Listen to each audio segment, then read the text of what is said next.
We have a lot to cover today. I say this every time, but I have a problem with giving limited information. So I would rather give more information and do it fast so you have it than not say it. It bothers me to leave out entire slides of things that I think are valuable. So I might be going at a little bit of a quick speed, but I'd rather give you more than less because I just can't in my good nature know that there's things I've left on the table that I want to tell you about. And I still left some stuff on the table because I only have 3 hours. You think that's long, but really it goes by like this. So anyway, today we're going to be talking about is dual diagnosis.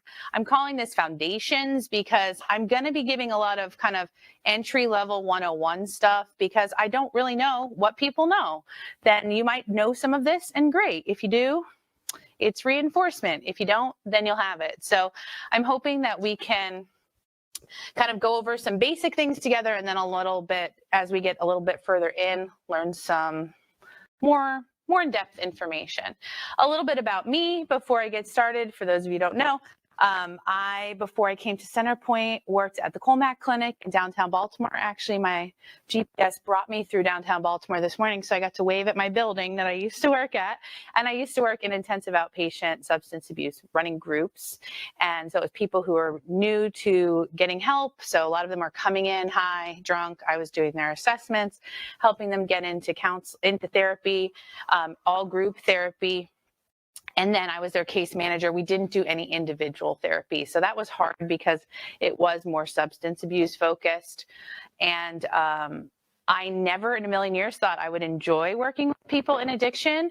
I took the job because it was the only place that would even talk to me as an LG after I graduated. And I was like, I guess I'll just do this for a little. And it turned out I loved it. And it's my favorite thing.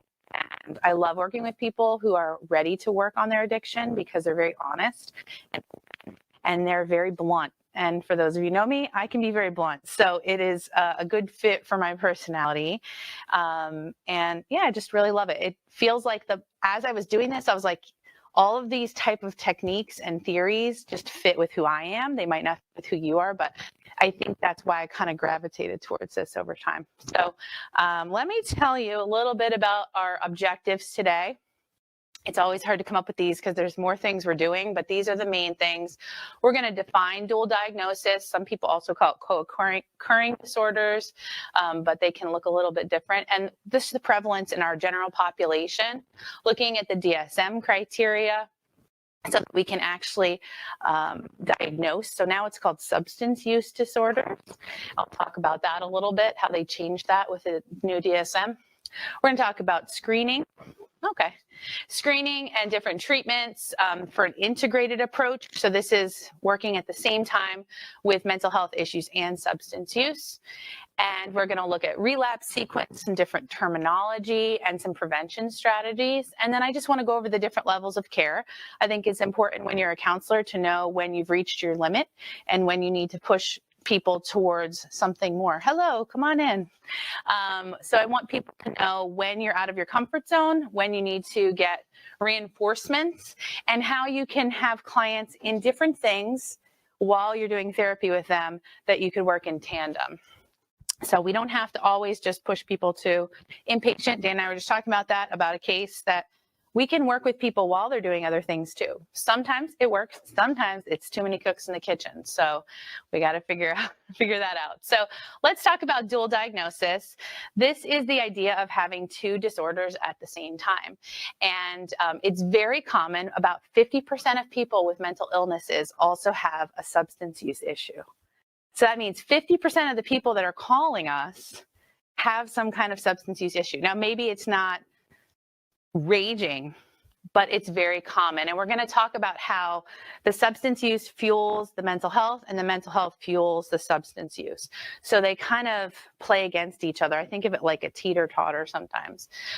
So some of these common mental disorders are generalized anxiety, depression, borderline, PTSD. It makes sense, right? That say someone had some trauma, maybe they're going to start drinking. Maybe they were drinking and got into some bad situations and had some trauma. These things can kind of go back and forth. The integrated idea shows them to be the most effective, where we're not just focusing on the mental health and we're not just focusing on the substance use, but we're doing them both at the same time. This is going to give the best results, just like when we talk about medication and therapy being the best results. Some statistics, I can never say that word, National Center for Health Statistics, from April 2020 to 21, 92,000 people fatally overdosed on drugs. That number is on the rise. Everyone I talk to in the substance use realm are saying that relapse is a lot higher, because think about it, people were all at home. And literally everything I was seeing was people drinking, people talking about drinking, playing drinking games, like online with people. A lot of issues have come out. We know that a lot of things have risen to the surface, some marital issues. We know that child abuse, a lot of these things, people all being at home, it kind of created some tumultuous situations. And substance use disorder affects more than 20 million Americans, 12 and up. I like this graph because does a better job at saying what I want to say. We can see people over here, 20% of the population have a mental illness, some type of diagnosable mental illness. It says 1 in 4 have a serious mental illness. And then on this side, 18 and older, 7% of the population has some type of substance use disorder. And then we see the overlap, these Venn diagrams, the overlap, 3% or 9.5 million have both. So this is the people that we're talking about today. So obviously you guys work generally with a lot of people over there. There are people who just work with people in substance use, and then we're trying to kind of come to the middle ground and work on both. I think sometimes this work gets a little too separated, where it's like the people over here do the mental health work, the people over here do the substance use work, and they don't do the mental health work. And it's kind of a detriment, I think, to what we need to do, because as I said, integrated is the most effective strategy. So let's talk about substance use disorders. So the DSM has 10 separate criteria, and you will get all these slides, just so you know, Christina, you don't have to write things down. You'll get these slides after. I'm going to quickly talk over them. We know alcohol use. This is drinking. I'm going to show you on a slide later what actually a drink is, because lots of times when I'm doing intakes, people say a drink, and they mean more than one drink. So we're going to define what a drink looks like. Caffeine use. This is one, might be surprising to some people as she sips her coffee. Soda, caffeine. We know the energy drinks are on the rise. Sometimes I'll have a client say, I have a lot of anxiety, and I'll show you later questions I ask, but how much caffeine are you drinking a day? Oh, I mean, I just have like 3 energy drinks in the morning. Yeah. I think an energy drink is equivalent to like 2 cups of coffee. So yeah, I could see why your heart is racing and you feel like it's going to pound out of your chest. Cannabis use, we're going to talk about this throughout, but you know, things are really changing in the use of marijuana with different medicinal uses for it, the medical marijuana cards. When I started in treatment of addiction, you know, 10 years ago, 12 years ago, you know, we didn't want people smoking marijuana. What we're finding now is that people can microdose it. They can dose it specifically to people with anxiety and different issues. And I've actually a lot of clients that have had some really good, with their medical marijuana card, the way it's dosed out to them, a lot of positive use for this, for especially pain, anxiety, and depression, and sleep issues. I'm not saying I want all my clients to go out and start smoking marijuana every day, but for some people, I would rather see them having this in microdosing or just taking the CBD oil and things like that, so that they can get pain relief, rather than them being put on high levels of opiates and getting potentially to a state of overdose. And then that's how a lot of people get on the heroin train, is from pain pills over to heroin. So I would rather it be controlled. We'll talk about that. That's a model of addiction, is this harm reduction. So if I'm going to have someone, they're going to have to choose to be on heavy opiates, or they're going to get a medical marijuana card where it's monitored and it's not off the street. They're writing it down. They know how much they're getting. It's very controlled how much they can get. Where before my clients were getting things on the street and it was mixed with other stuff. And it turned out it would be like weird stuff, like weeds, like literal weeds from their garden, and things that people would cut into things to you know, sell stuff to people that wasn't the actual drug. So I'd rather it controlled than not controlled, and I'd rather it managed than not managed. But it does come into play because of July 1st. There you go. Yeah. Without cards. And it's actually really easy to get a card. I do not promote that, but it's kind of easy. The next one is with hallucinogens. We know like LSD, mushrooms, MDMA, ecstasy. A lot of these are party drugs, but there are people who take them at a party and then they eventually keep taking them. You know, some of them can get, you know, people, it can look like they're having hallucinations, you know, like a schizophrenic, but it's because they're taking these different drugs. Inhalants, these are anything that you inhale. So whippets or different chemicals that people will find ways to inhale to get high. A lot of teenagers do this because they don't have access. So they, you know, they do things that are bad ideas. Opiates. We know a lot about opiates used for pain and pain blocking. The problem is, you know, when I had my son, they gave me, after my son's birthday's today, by the way, when I had my first son, they gave me like 6 pain pills after birthing this child. When I had a tooth issue, they gave me 30 pain pills with a 4-set refill. So just, you know, it's quite a difference. So I had to literally figure out how to, luckily I worked in a center where I could donate those and put those in pill, you know, they have like a disposal. I highly recommend that if you have random pain pills sitting in your house or your clients do, because again, that's how a lot of teenagers get started with taking pills, is they find them in grandma's closet and they're, you know, 8 years old, and you can sell those on the street between $30 and $50 a pill. So they go for big money. And so people are drug seeking and look for those. Do not recommend. So if you have pills laying at home that you are not using, lock them up. You can buy a little medical safety bag that locks. I have one for my stuff. Or just you dispose of them at a lot of pharmacies or police stations. The next one, sedative hypnotics. These looks like Xanax, barbiturates, Quaaludes. You know, people are prescribed Xanax, but it's very, very, very highly addictive. So when we know that someone has addiction issues, we have to be careful what we're prescribing. I'll talk about that more later. Stimulants, cocaine, methamphetamine. I used to think that people didn't really do this drug, but I learned a lot working down in Baltimore City that, yeah, people are doing this every day, all day. And it's pretty intense, and they become very erratic and very unmanageable taking methamphetamine. So I saw it a lot in the lawyer. I worked with all professionals, and a lot of lawyers use cocaine, and they told me a lot of things about it that I just didn't know, where they're like, yeah, we snort it in the bathroom on those baby changing tables. And I was like, never put your baby on the baby changing table again. If you see white substances, it could be cocaine. These things that I did not know. Tobacco use, obviously we know about that. You know, this whole rise of the e-cigarettes and all the, what's the word, vaping. If you've seen the commercial, that's metal in your lungs, okay? So it's very dangerous. Go ahead. Can you just break it down? I feel like there's vaping. You can vape weed. Mm-hmm. Yeah. Or not. Mm-hmm. Nicotine or Mm-hmm. And else. yeah, I mean, it has like, you can just do things that are more like oils and stuff like that that are flavored, that have no things in them. So you got to find out. Like a hookah type? Yeah, like a hookah. So you got to find out what they're putting in it. Yeah, it's definitely drugs. Right, they're putting drugs in it. I think a lot of Right.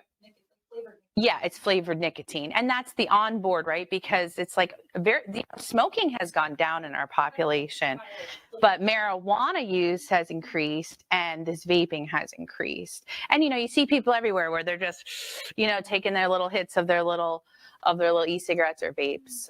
And then, you know, they just give a general unknown other in case there's something that didn't fit in here.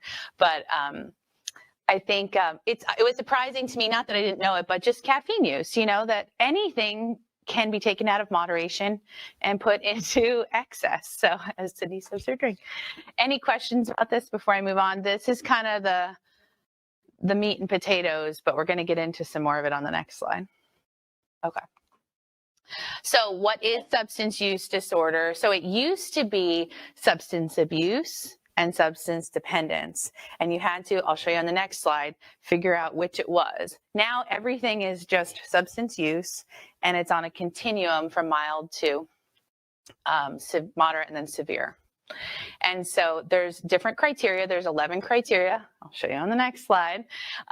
It goes from physical dependence, risky use, when they start having social problems, or impaired ability to control. And so it involves significant impairment.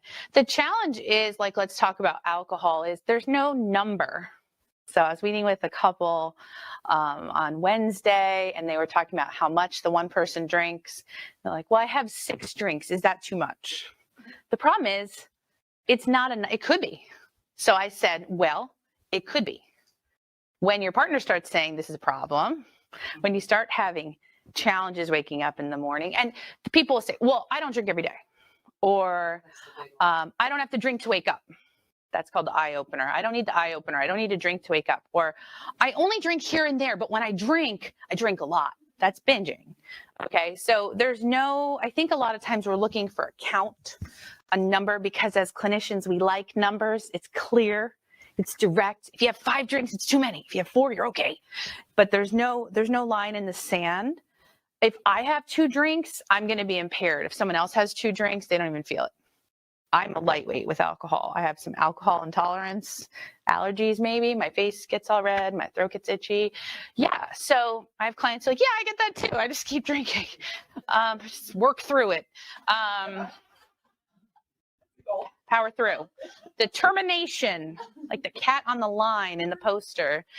So we can also add some qualifiers onto these. We can say in early remission, in sustained remission, maintenance therapy. So this is if people are using medication, which I'll talk about later, to help them stay off drugs or alcohol. They can take like Suboxone or different things like that that help them in a controlled environment. This might be they're inpatient, so they can't drink.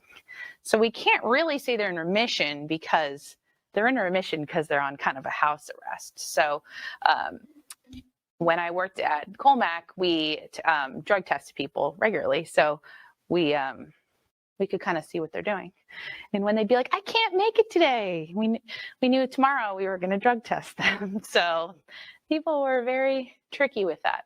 So this is what it used to look like before. So before the DSM-5, you had the abuse and the dependence. So abuse, they can't fulfill their roles. They can have some problems. I'll tell you about the red boxes in a second. Dependence was a little more involved, right? So we have they're building up a tolerance. They have withdrawal symptoms. I have clients who are very heavy drinkers and never have withdrawal symptoms. So I don't always like that one because you don't have to have withdrawal. You don't have to, they say the shakes. You don't have to have shakes in order to have an issue. More use than intended. They try to cut down and they can't. Things like that. So then they moved over to this just one-stop shop. And you can see here mild, moderate, and severe. So 2 to 3 symptoms, 4 to 5 symptoms, or 6 or more. So now you can kind of pick or choose the buffet of issues. They took out craving and they added in the legal problems because cravings don't always happen either. Some people don't crave it. So they kind of switched it around a little bit. Yes. Yeah, sorry. Sorry. Yes. Oh, okay. Took out legal, brought in craving. But craving, like I said, I don't have people that always have cravings. Some people do. Some people do it out of habit, right? Like drinking coffee.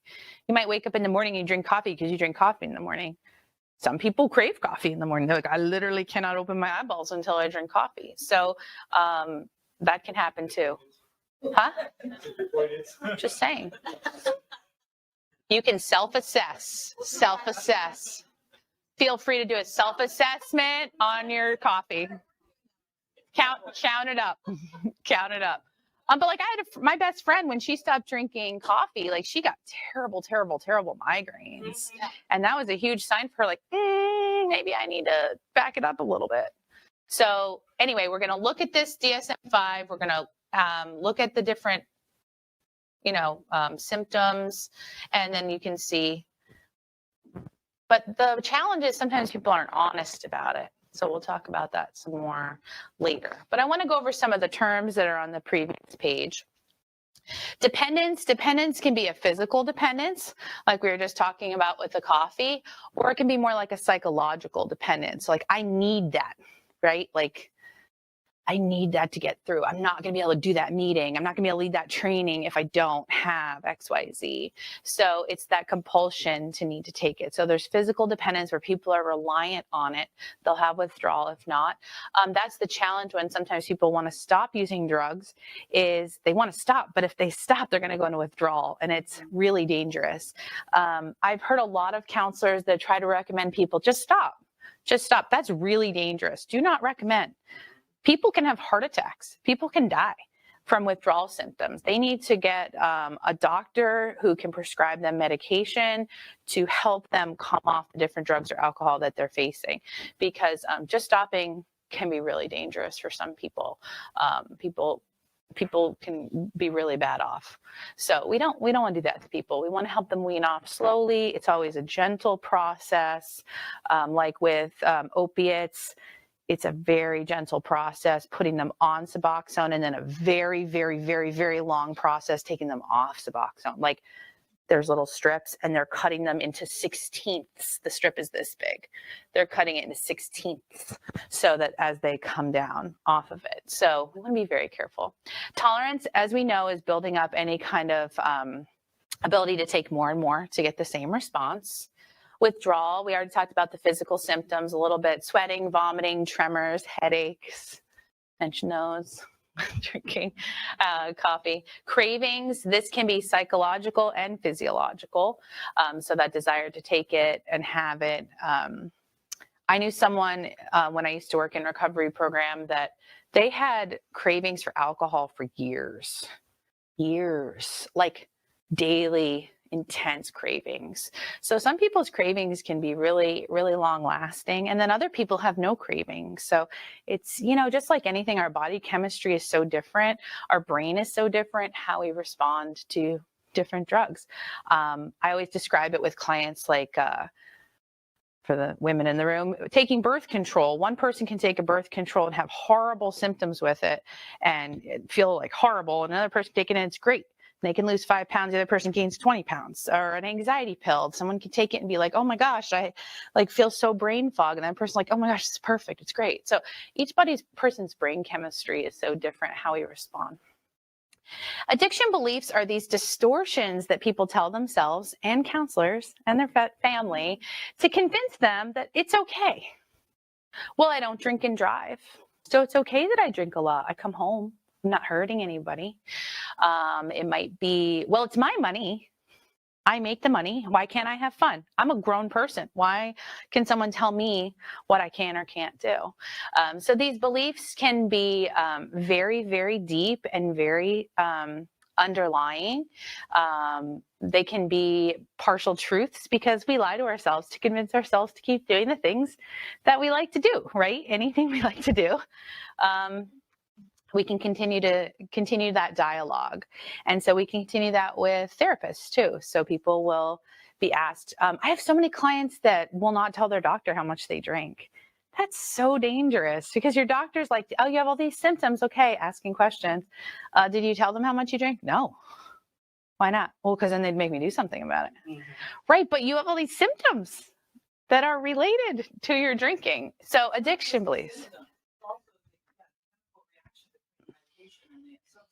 Yes, we are going to come to that too. No, I love it.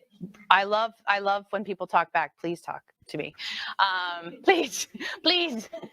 No, that's totally true. Like, yeah, what if they're taking something that has a horrible drug interaction? It can be extremely, extremely dangerous. Like, you see the warnings like, do not drive heavy machinery, do not drink. And people are doing it. No, don't care about those risks that you're. Mm-hmm. You have a minute. When I started working at Colmac, my boss used to say, whatever the number people tell you, just double it. And he wasn't wrong.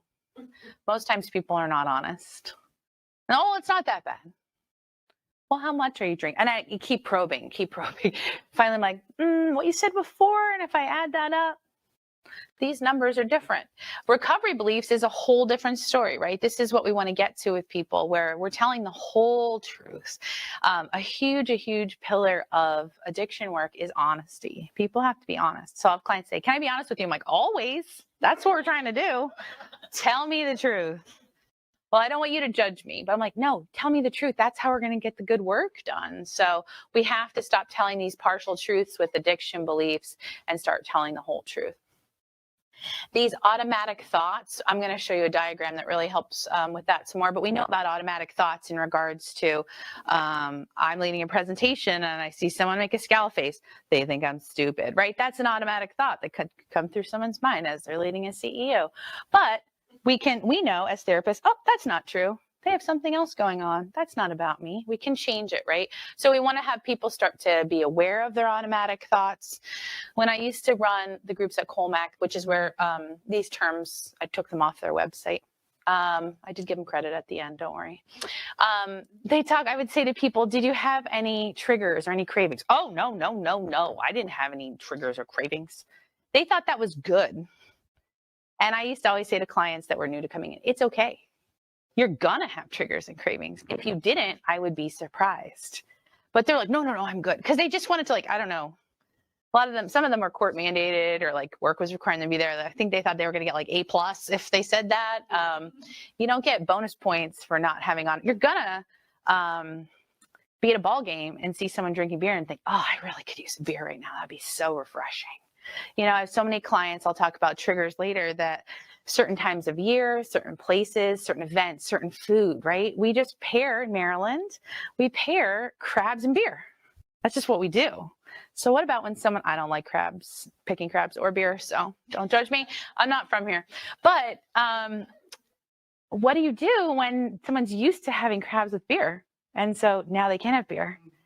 Got to change the system. So we got to be aware of what can cause these cravings or relapses, because the more people are self-aware, I think of it like a ticker tape running through your mind. You know, those little ticker tapes at the bottom of, like, you know, about different stock market things, or little information at the bottom of like Comcast or something. I think of our brain like that. It just has that little ticker tape running through. So we have to be aware of it.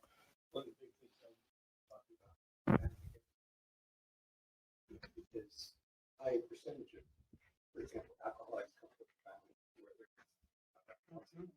and some of them just could not go to family get-togethers. We have to plan, Yeah. you know, how they would do that. Yeah, and if the family would not cooperate with them, the family would not be okay with them not drinking because the family does. We were talking about Suboxone. I was remembering, it's been a long time since I've dealt with this, but I assume this is still true. There's a lot of controversy about using that and how to use it, and weeding down or continue. Some people like that have it for the rest of their life. Yeah. Same with methadone. Yeah. Mm-hmm. Yeah, same thing. Yeah. Yeah. It's so bad being on it for so long, though. You end up, I mean, methadone in particular. Eat your teeth your away. teeth are gone, Mm-hmm. You know, and Suboxone was never meant to be permanent. But some people, I mean, I remember people who were terrified of thinking about it. Right. So that's a piece of all that. And then different prescribers have different philosophies Mm-hmm. about how. Right. I remember we contract with health department with providers. And sometimes I would have to call and advocate for clients. You know, they really need this a little bit longer. You know, like very firm rule right there for somewhere what it was there. Very short. No more. Like 3 to 6 months, which is very short. I think this would be fun. Yeah, that's crazy. Yeah, but we have to call it. Like, please get more. You know? Yeah. And, but that's something to keep in mind. You're not going to get consistency. How that's changed. Yeah, and I talk about that later about how important I think this work is to work with closely with psychiatrists who understand addiction, because a lot of people are prescribing the wrong things, and I'll talk about that. But going over to what Dan was saying, it's super, super, super hereditary, 40 to 60% risk. So when we have clients who say, you know, my dad struggled, my mom struggled, my grandpa, like whoever, my uncle, yeah. If we do a genogram, Terry's not here today, but if we did a genogram, oh, hey, Terry. If we do genograms, when I'm working with a client with addiction and I do a genogram, I'm always charting who are all the people who have addiction issues, any kind, doing all the mental health, and all the addiction. I'm putting them in colors and circling it. And I'm like, do you see that every generation of your family, as far back as you can remember, has had at least one person? And this goes back to an idea of when you were saying stigma, Julie, that we still, as a society, believe that people who struggle with addiction, it's because of a willpower issue. Now, we might not say it, but we think, well, I can drink and I don't drink to excess, or I can take pain pills and then be done with them. But research shows that it's not an issue of willpower, and I'm going to talk about this with the models of addiction too, but it's not an issue of willpower, but it's an issue of how your brain is actually created. Just like some people are more prone to breast cancer because it's in their family line, or prone to anxiety, or prone to any other. My family has a lot of diabetes in it. I am very prone to diabetes, something I have to watch for. So it's not an issue of an addictive personality. Talk about that down here. It's not addictive personality. It's actually an addictive brain. We can look at brain scans of people. I can look at a brain scan of me, and we can look at a brain scan of someone who struggles with, say, alcohol. Their brain lights up more, you know, and you can see it light up when it's all charged up when they have alcohol in their system, or when they are high, in a different way than I am. Like a more responsive reward. Yes, exactly. So I'm going to talk about that here, because these all come from dopamine. Dopamine is the reward. It's sending these rewards throughout the body. So if it's hard because it's a depressant. If I take my son's ADHD medicine, we'll say, don't do that. Don't take things you're not prescribed to. But if I did, if I took his ADHD meds, I'm going to get a rush of dopamine. I'm going to get a hit of the dopamine in my system, and it's going to feel good. We never expect for clients to say it doesn't feel good, because it does. It's supposed to feel good. These are chemicals that people over civilizations have figured out to take out of every single item. Oh, there's a cactus. Let's figure out how we can squish stuff out of it and make it into tequila. Let's take this potato and figure out how we can ferment it long enough to make it into vodka. We have figured out how to take lots of let's pick this little mushroom off this tree and eat it and see what happens. And if you don't die and it feels good, let's keep doing it. Our society is constantly, and this isn't just our society, but generations and generations, we want to feel good. We want to escape. We want to be happy, right? There's medicinal, right? That's how we figured out different things that actually could be medicinal, right? It can be good for us. So there are good, I mean, my son was saying, Mom, aren't drugs like, some drugs are like good though, right? And I'm like, yeah, like there's drugs that are prescribed by a doctor for our health. How'd they figure that out? Same kind of thing, picking things off the ground in the forest and figuring out it works. But they cause, go ahead. Mm-hmm. Have you seen any updated research? I saw some a long time ago, and I've never seen anything updated in it. Most prevalent in father to son. I haven't seen anything about that. This was old, and I really wanted to know. Yeah. I never researched to see it. I don't know. Research. I haven't seen anything about that. But again, because it's hereditary, I think just that parental link in general. I think that's why when you go to the doctor and they say, like, what things did your parents have? You know, it's just so important, because sometimes you're like, I don't know what my maternal grandmother, but it's very important to know. So we know that, so once the body gets flooded, so we take these things from outside our body, our brain gets flooded. Our brain actually says to our receptors in our brain, it closes it. It closes the synapse. Actually, did I tell you guys I got to see a brain at the Franklin Institute? It was really cool. And we could see all this. They had a synapse between glass. My psychology nerd like that. The synapse closes. It's like a gate, and it says no more. So then there's all this extra stuff that's floating in your system. And because your body starts shutting it off, melatonin's a good example of this. So if I take melatonin because I can't sleep, my body will stop making the melatonin because it says, body, too much melatonin in the system. Body stops making melatonin, closes up the dam. Now I have to take melatonin to sleep. Now I'm dependent on melatonin, even though my body naturally makes melatonin. So nothing wrong with melatonin, but if you take it all the time, it actually makes it that your system doesn't make melatonin anymore. So the psychiatrist I used to work with, he says, take it as like a jump start to get good sleep. Like if you had 3 nights of bad sleep, take it as a jump start, but don't take it like every day, because then you don't have any melatonin and you're relying on it. That's basically what it's doing in our system, is then we need more and more and more. More and more, we develop tolerance in order to get results. So our body makes a lot of these things that we're putting in our body trying to get these dopamine hits. We have natural dopamine. How do we get natural dopamine? Give me some examples. Exercise, arguing, chocolate, sex, Massage therapy.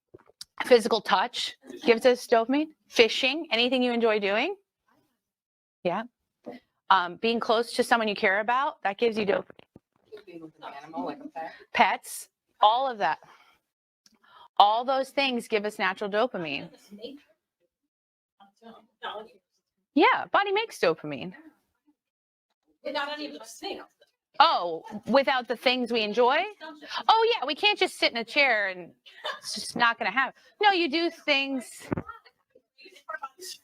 But no, we have to do things in our, I thought you meant like out. No, but our body makes it. We just have to do things that are healthy and good and get outside, get fresh air, right?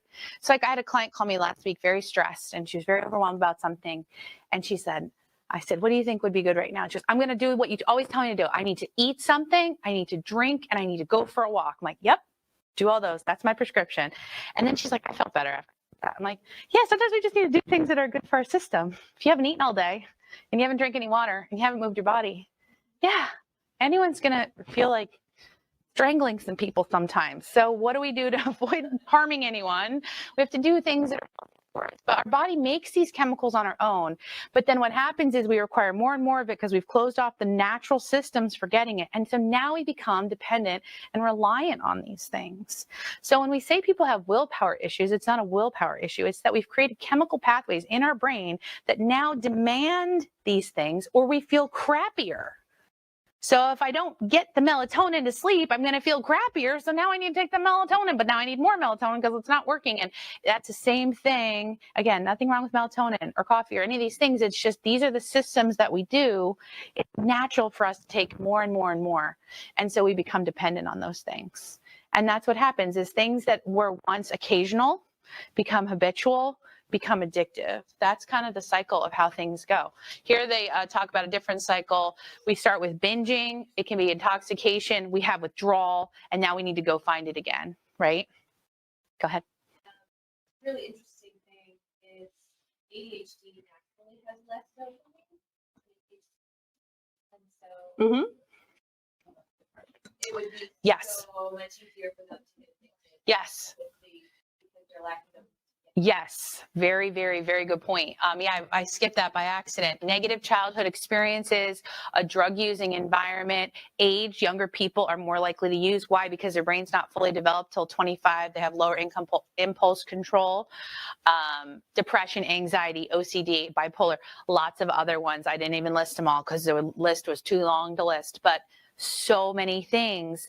ADHD is a big one because they need those dopamine hits. And so they do risky behaviors. Might not be drugs and alcohol. It might be driving really fast. It might be, robbing, or I don't know, not going to school, like anything that can give that feeling. My son has ADHD, very severe ADHD, and he loves anything that's dangerous. So we've had to put things in our lives that are safe danger for him to do, like a swing that he can swing on really fast in our backyard so he can get some of that, and he does crazy stuff on it, or he loves going like rope climbing, or we're going go-kart racing for his birthday tomorrow. Like anything that gives those dopamine hits so that he's getting it in positive ways, not in negative ways. Sometimes he'll be really stressed. I'm like, why don't you just go for a walk? And so he'll go for a little walk around the block by himself. But if he doesn't use it, if he doesn't get it in some way, he's going to seek these other things. We know that depression, alcohol is a depressant. And so people say, oh, I feel happy when I drink. Yeah, but then it actually over time makes your depression worse. So anxiety, it's like fuel. It's like putting lighter fluid on anxiety for people, alcohol and drugs. So it's super, super important that as counselors, we know about this. So you might be saying to yourself, well, like, this is a lot. Like, I don't know. I don't want to be an addiction counselor. You don't need to be an addiction counselor, but you need to be aware of what people are putting in their body. But Rebecca's not here today, but we were talking about her case last month, and her client had depression and very severe drinking issues. And that was everyone was talking about other things, which were good. But my primary thing is we cannot diagnose this person with depression until we take the alcohol away, which we'll talk about later. But we have to know what we're dealing with our clients, or we're shooting blindly in the dark with like no way to know what we're doing, and we're treating something that's not the actual problem. And so it's going to be a moving target until we actually land on a correct diagnosis. And we know this from our counseling experience and our training is the correct diagnosis is everything. If we're not having the correct diagnosis, we're not doing the right work. We're doing a different work that could be for the wrong thing and for the wrong, not helpful to the client because it's not the actual issue. So let's talk about this a little. I've already shared about it a little bit. Mental health issues can lead to substance abuse and vice versa. But we know that there's a higher risk of addiction, as I said before, with depression, anxiety, ADHD, trauma, PTSD, grief, loss. People are going to go to things that comfort them. We're talking about the dopamine. They want the dopamine hit. It's going to feel good. So we want things that feel good, normal things. What I talk about with clients a lot of times is anything can be turned into something bad. So even something great like exercise, someone said.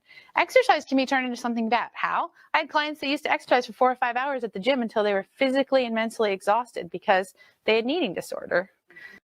That's to a point of excess, right? We can do, or like, I know this sounds weird, but like water. Right now, everyone's carrying those big jugs of water. Water's good for you. But actually, some people are actually drinking too much water. Have you heard about this? Where people are like, yeah, like they're taking all the good stuff out of their system because they're drinking gallons and gallons of water daily. We need water. It's so important. But we can also do too much of something. So as I shared about alcohol, it can make symptoms much worse. When alcohol is removed, ADHD symptoms often rise to the table. So I have a client right now I'm working with. They were going to the doctor, not being honest about what was going on. Doctor's trying to figure out what's going on here. Gosh, maybe you have something really wrong. They honestly thought there was some kind of like schizophrenia or something. Like it was really presenting. Finally, person got honest about it, went into treatment, took the alcohol away. ADHD symptoms just came up, bubbled up to the surface. Now they're taking ADHD meds, and they literally are telling me they felt better than they ever have in their entire life, and that they always felt like something was wrong, like they were broken. Well, because all these things weren't dealt with. They were using alcohol. Alcohol works really well for ADHD. It has positive results. It calms a lot of the things in the nervous system. It's just not effective because you constantly need more and more and more, right? And so it often will be masked by these other things. And so we have to pull all the layers back and make sure we're getting down to the root of things so that we can actually treat the things that need to be treated. Does that make sense? Cool. Substance abuse, we know, can lead the other way. So it's a vice versa. Alcohol and drugs can cause other things, right? We know that if people are using, they can develop depression, anxiety, hypomanic and manic episodes, insomnia, OCD, sexual dysfunction. Drugs and alcohol can cause these problems to come. So talk about more on another slide. How do we know what to treat first? It gets a little tricky because they're all just My former boss used to call them bedfellows. They're all just in the bed together. They're just all the monkeys are jumping on the bed. There's just so many things happening. So we've got to piecemeal it all out and line it up and use our deductive reasoning skills to figure out which is causing what. Sometimes they go together. Some people have always had anxiety and always struggled with alcohol or maybe using a substance. And so sometimes they're just kind of walking along the lane together, but it's important for us to figure out. So some symptoms when people are withdrawing off drugs and alcohol can look like other things. Like I said, I had a client withdrawing off some drugs and I thought they were schizophrenic, but it was just hallucinations and things that were coming from withdrawal. Cocaine withdrawal can look like anxiety. So again, if people aren't telling us, then we just see anxiety, right? Because that's what we are trained. They say, if you're a hammer, all you see is a nail. If we're trained to look for anxiety, we're going to see it. But what's behind the anxiety? So it can be hiding these other things. A lot of clients I get coming in with sleep issues. Then when I start asking questions, I had this not too long ago, I was asking clients some questions and they're like, you're not a doctor. Why are you asking me all this stuff? And I was like, because all of these things I'm asking you affect your mental health. How much do you sleep? Do you drink water? Do you exercise? How much caffeine do you drink a day? You know, like normal things. And they're like, oh yeah, I only sleep 4 hours a night. They were really struggling with sleep. How much soda do you have? Oh, I have a lot of soda, really late at night. Okay. So sometimes we have to work on hygiene, sleep hygiene, they call it, sleep hygiene with people, or talking about nutrition, talking about things that might seem out of our wheelhouse, but we might be the only person they tell those things to. They might not tell their doctor. So sometimes we are the only ones who know the things. And so I'll say, I'm not a doctor, but if you never get out of your chair and you never leave your house all day, you're going to have anxiety because your body needs to physically move. Do you think, could you during your lunch break, just go out for 30 minutes and walk or move? I'm not saying exercise, like we got to pump weights. I'm saying just go for a leisurely stroll. We have to move our bodies. Our bodies are meant to move. So when we don't move our bodies, we're going to feel it. If we don't put good things in our body, we're going to feel it. And that all comes back. We know that the mind, body, spirit connection is real. So we have to look at all pieces of a person, not just their mental health, but their whole physical health. Yeah. Mm-hmm.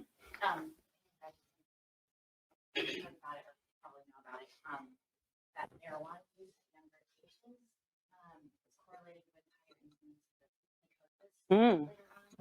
I didn't know that. That's good. Not good, but becomes more legal. We're going to be able, we went to a Colmac thing where they talked about this. There are other countries so much farther ahead in their study on the effects of cannabis on people long term. And it's because we've had it, illegal for so long. Right. Now as we're legalizing it and more people are using it recreationally or they are self-medicating with it, I hope we start getting more studies being done. Yeah, research. And then show them that it's not. And then be like, oh, by the way, this really is terrible. Don't do it. But or just to have information, because what if you're 13 and you steal from your mom's medical marijuana stash all the time? Mm-hmm. Versus I'm 30. You know what I mean? Right. Well, our brain's not fully developed till 25. So any chemicals we're putting in our brain, there's a lot of, I think this is more anecdotal than research, but I'll throw it out there anyway. The age you start drinking or using drugs, people say you're kind of locked at that developmental age. I don't know if that's 100% true, but I think I see that a lot with people. I'm like, yeah, you're 16. You're like, I'm talking heavy use, like not just like, oh, you had one sip or something, but I have clients who the first time they drank blacked out. That's a pretty clear sign that your brain and alcohol do not get along. I'm like, did you always, I could always drink everybody under the table from the time I was 15. I could drink my uncles under the table. Yeah, but I always blacked out when I drank. That's pretty telling, but no one's telling them because it's secret, right? And we don't talk about it. It's normal. Yeah. In other countries, like you're talking about other countries, the legal drinking age is younger, but they know how to drink in moderation. You have a drink with dinner, not go in. Where I grew up, people would go up the bush. It was like basically some woods.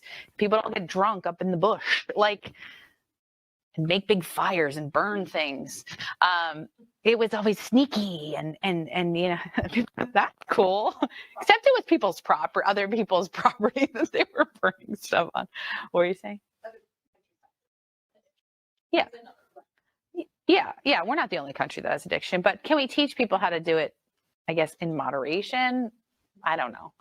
Okay, so what do we treat first? Because, Sam. Do you mind just repeating the questions or comments? Oh. Just as they were coming in? Sure. People were talking about other countries have addiction issues also. Sorry, I'll be better about that. What do we treat first? So we have all of these bedfellows hanging out together. What are we going to do? So it's hard to sort out what came first, chicken or the egg kind of issue. But it's very important with assessment and during intake to be asking questions. Don't feel pressure that in the intake we have to have all the information. As we know, so much is revealed as we go along. Where you're like, oh, you had trauma? You never mentioned that to me. That would be good to know. Tell me about that. You know, people be like, oh yeah, I told you about the time that really horrible thing happened in my life. I'm like, no, I would have remembered that. Please share that with me. So more is always revealed. We can always change a diagnosis code. Just go in Valent, change code. We have a new date. You can always adapt. We're allowed to change our mind. We only can diagnose with what's in front of us. So if a client doesn't say anything about addiction, we can't diagnose with addiction. But later when they're like, oh yeah, I use cocaine sometimes. Oh, now we might be adding that onto the diagnosis code. Okay, so it's okay to change once more is revealed. Best, as I said before, is to simultaneously be working on these things because as we know, they can cause each other. So if we only work on the addiction and the mental health is just sitting over here, if we only work on the mental health, then the addiction issues are just continuing on. So we need to work on both at the same time. There's a study that looked at this idea of dual diagnosis and treatment, and you might be like, okay, what do we do? Okay, we have that. Some things that we can do are I can't say that word. Say it for me, so pharmacological. We can have medications that can help people. This is why we want to work closely with doctors and specifically psychiatrists in addiction. PCPs are great, but they have a very limited range on what they can have in their arsenal, and they just honestly don't often, I won't say all, know about addiction and addiction medicine. And so we want this for good, smooth withdrawal. We need some people to be on medication, maintenance medication to help them stop getting the drug illegally, start taking a drug that's prescribed, and helping manage cravings. And as I said, we're going to work with a psychiatrist who knows what they're doing. I think that's really important. I should mention is just when people are getting things off the street, we don't really know what they're taking. I had a client used to take pills and they ended up finding out they were horse tranquilizers. And they thought they were like amphetamines, and they were horse tranquilizers. So like your heart can stop. Like you shouldn't, you can crush up stuff and I'll get one sec, to crush stuff up and be snorting it, thinking you're snorting cocaine, and it could be aspirin tablets. Like people mix stuff because, they want to sell things to people, make money. They don't care about the people that they're selling it to. So Emily. For later, do you have I have one that I recommend. So that's limiting, but they have 4 offices. So at least I can give you them. I used to work with them, so I know they do good work. The question was about good psychiatrists. So with the non-pharmacological, there we go, got it. We know that we can have different kinds of treatments, individual, group, family therapy. We know CBT works really well.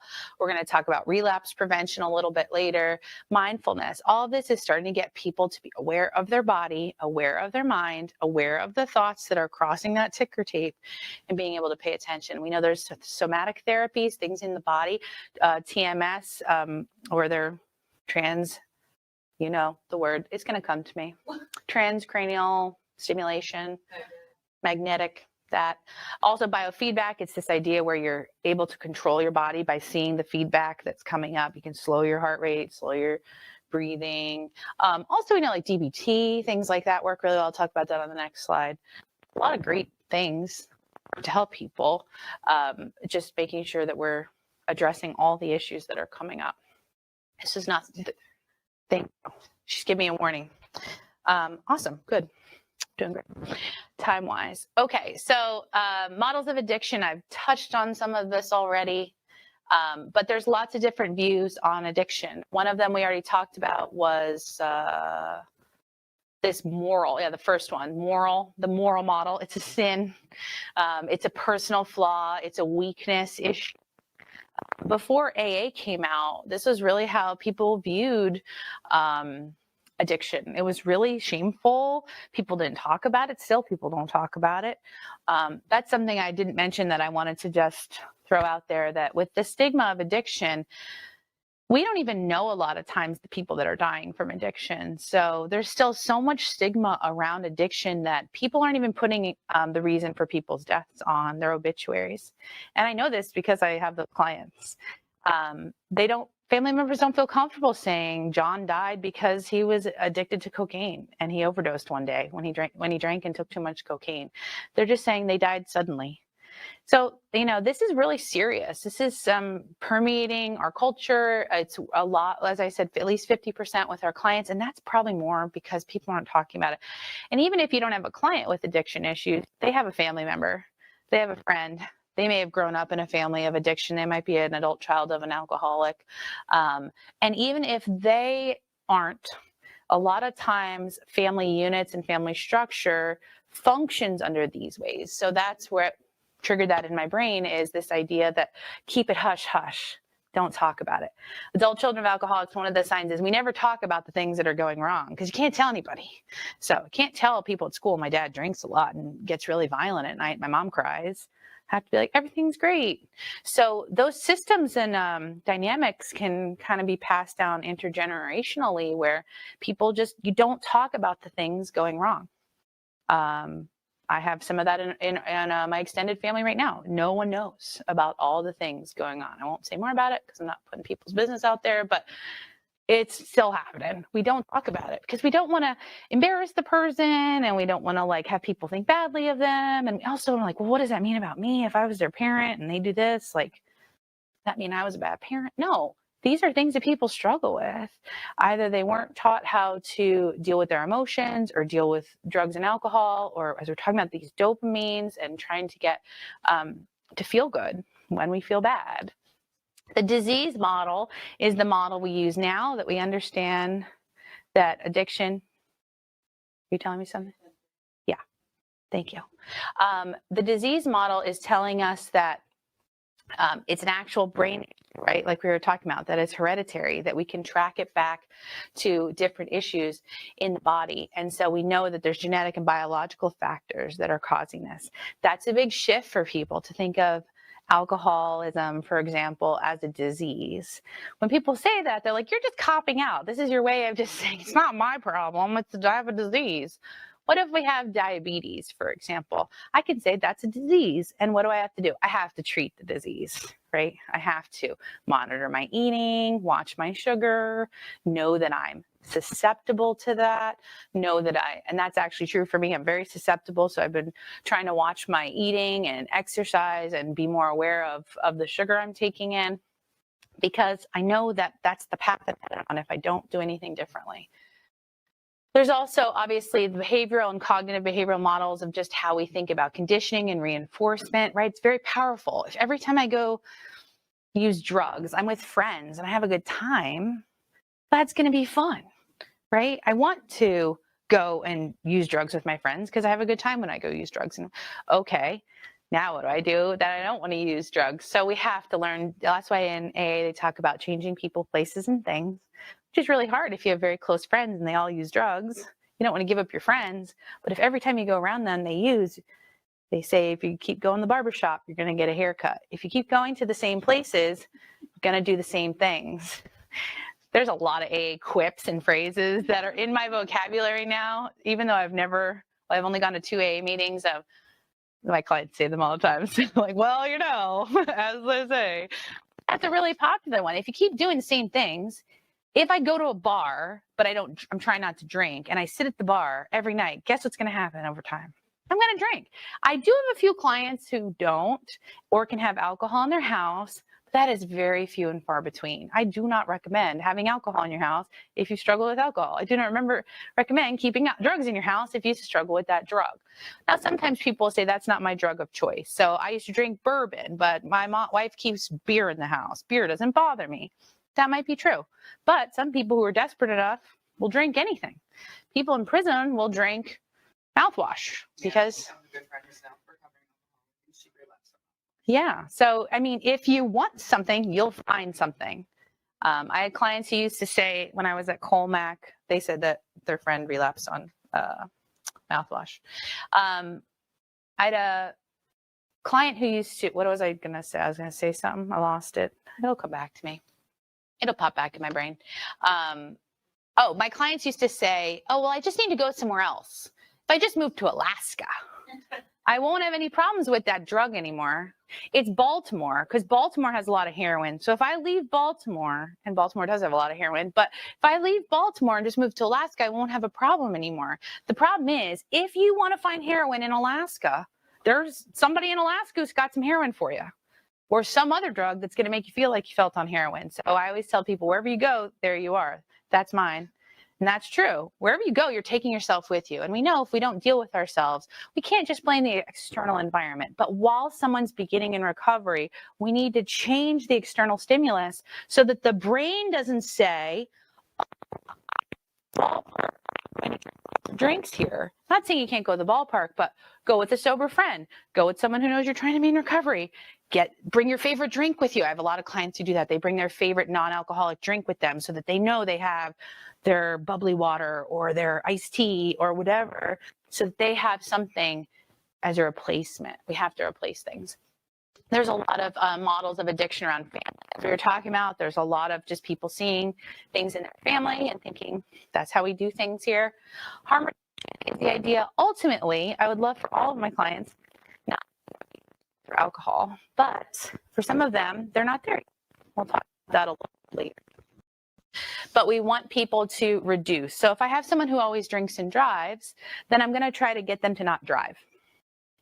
I would love to get them to not drink. We're not there. So step one, how about not drive? You've gotten 4 DUIs.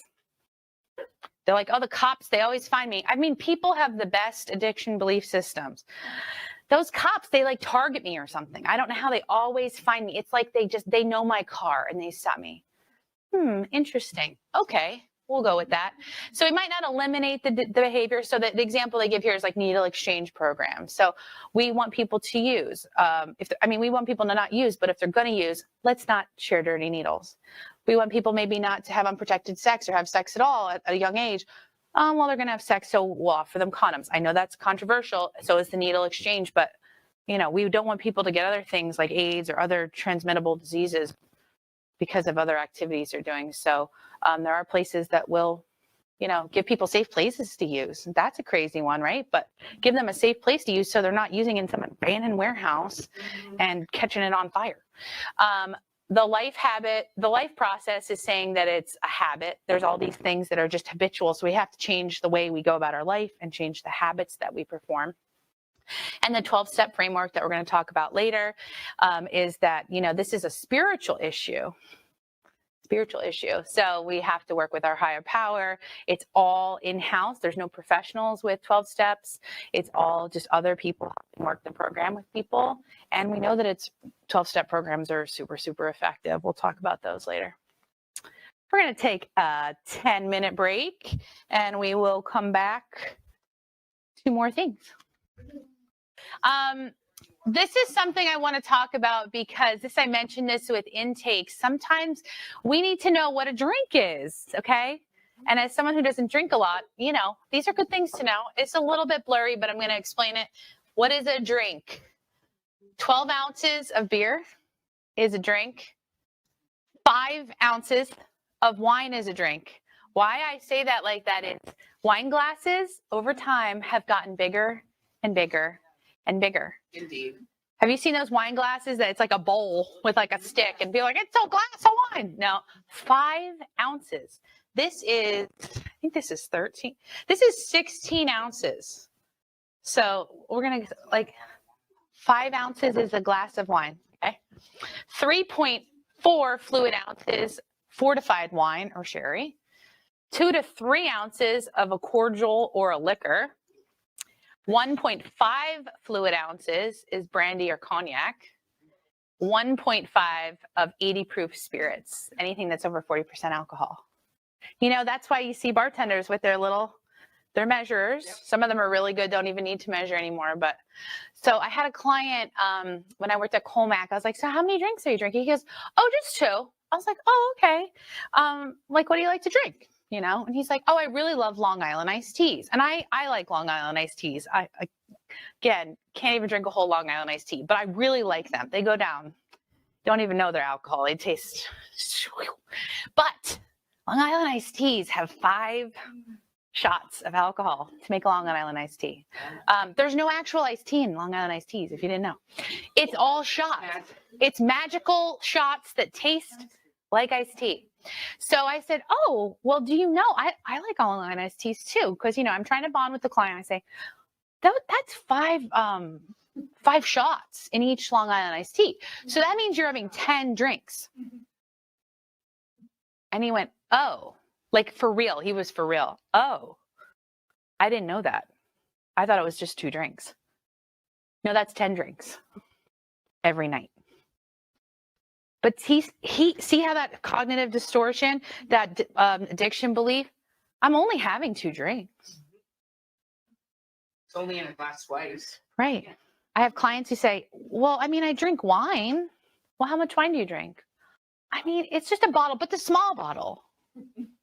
Okay, a bottle of wine is 4 drinks. But, you know, some of those bottles, they'll say, oh, I just have a bottle, and it's the big bottle, which can be like 6 or 8. So we need to get clarification on how many drinks is a drink. Right. I have 1 here. Right. 40 ounces. Mm. Or is Is it a can? Is it a bottle? Is it those really big guys you can get at the 40s at the what'd you say, the big gulp?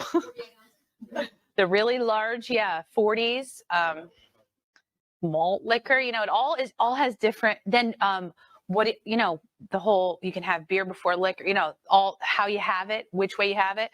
We were talking, Emily and I, about having different medications, prescribed medications, you know, that can affect with alcohol. So it's important to know what is a drink. So not to sound like an alcoholic. Yeah. A Bud Light is not the same thing as a craft beer that's Exactly. 8 or 9%. Guinness has a higher alcohol quantity than, say, like a light beer. Okay, yeah, and and then people say, oh well, it's just basically water. I'm drinking, those Trulies. It's just water. I'm like, no, it has alcohol. Even non-alcoholic drinks like O'Doul's beer has alcohol in it. So I'll talk about a little bit later about addiction medications. And when people are taking Antabuse, if they're taking Antabuse, which is to help you not drink, what are you talking about? Like decaf coffee. Yeah. Decaf coffee still has caffeine. O'Doul's has, I think it's 1.5% alcohol. O'Doul's still has alcohol. And, the only people who drink O'Doul's are people who are trying not to drink alcohol because they have a problem with alcohol. So it has alcohol in it. And so if they're on Antabuse, it can actually still make them sick.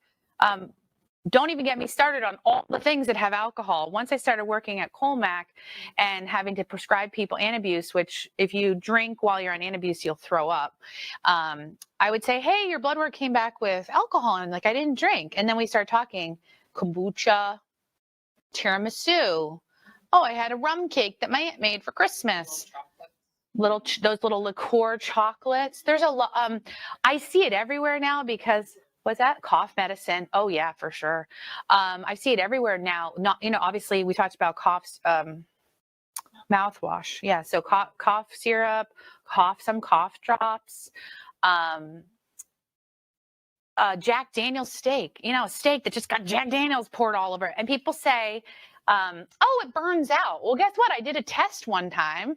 I was at work and I would regularly give people a breathalyzer. So we tested it. I had made chicken marsala and I had used real marsala wine and I ate it and I breathed in the breathalyzer just like I would a client, because we were always talking about it. Like, does it really, does it not? I'm like, well, let's test it. I brought in my dinner, I heated it up, ate it. It had been cooked on the stove. I burned it off. Then I microwaved it. It came up positive. It blew positive. Was it strong? No, but the alcohol is still present. So people say, oh, it burned off. It's not there. It's there. You taste it. Your brain says, hello, what are we doing? Let's go. And so it's going to have those same conditioned stimuli to your brain, even if it's small amounts.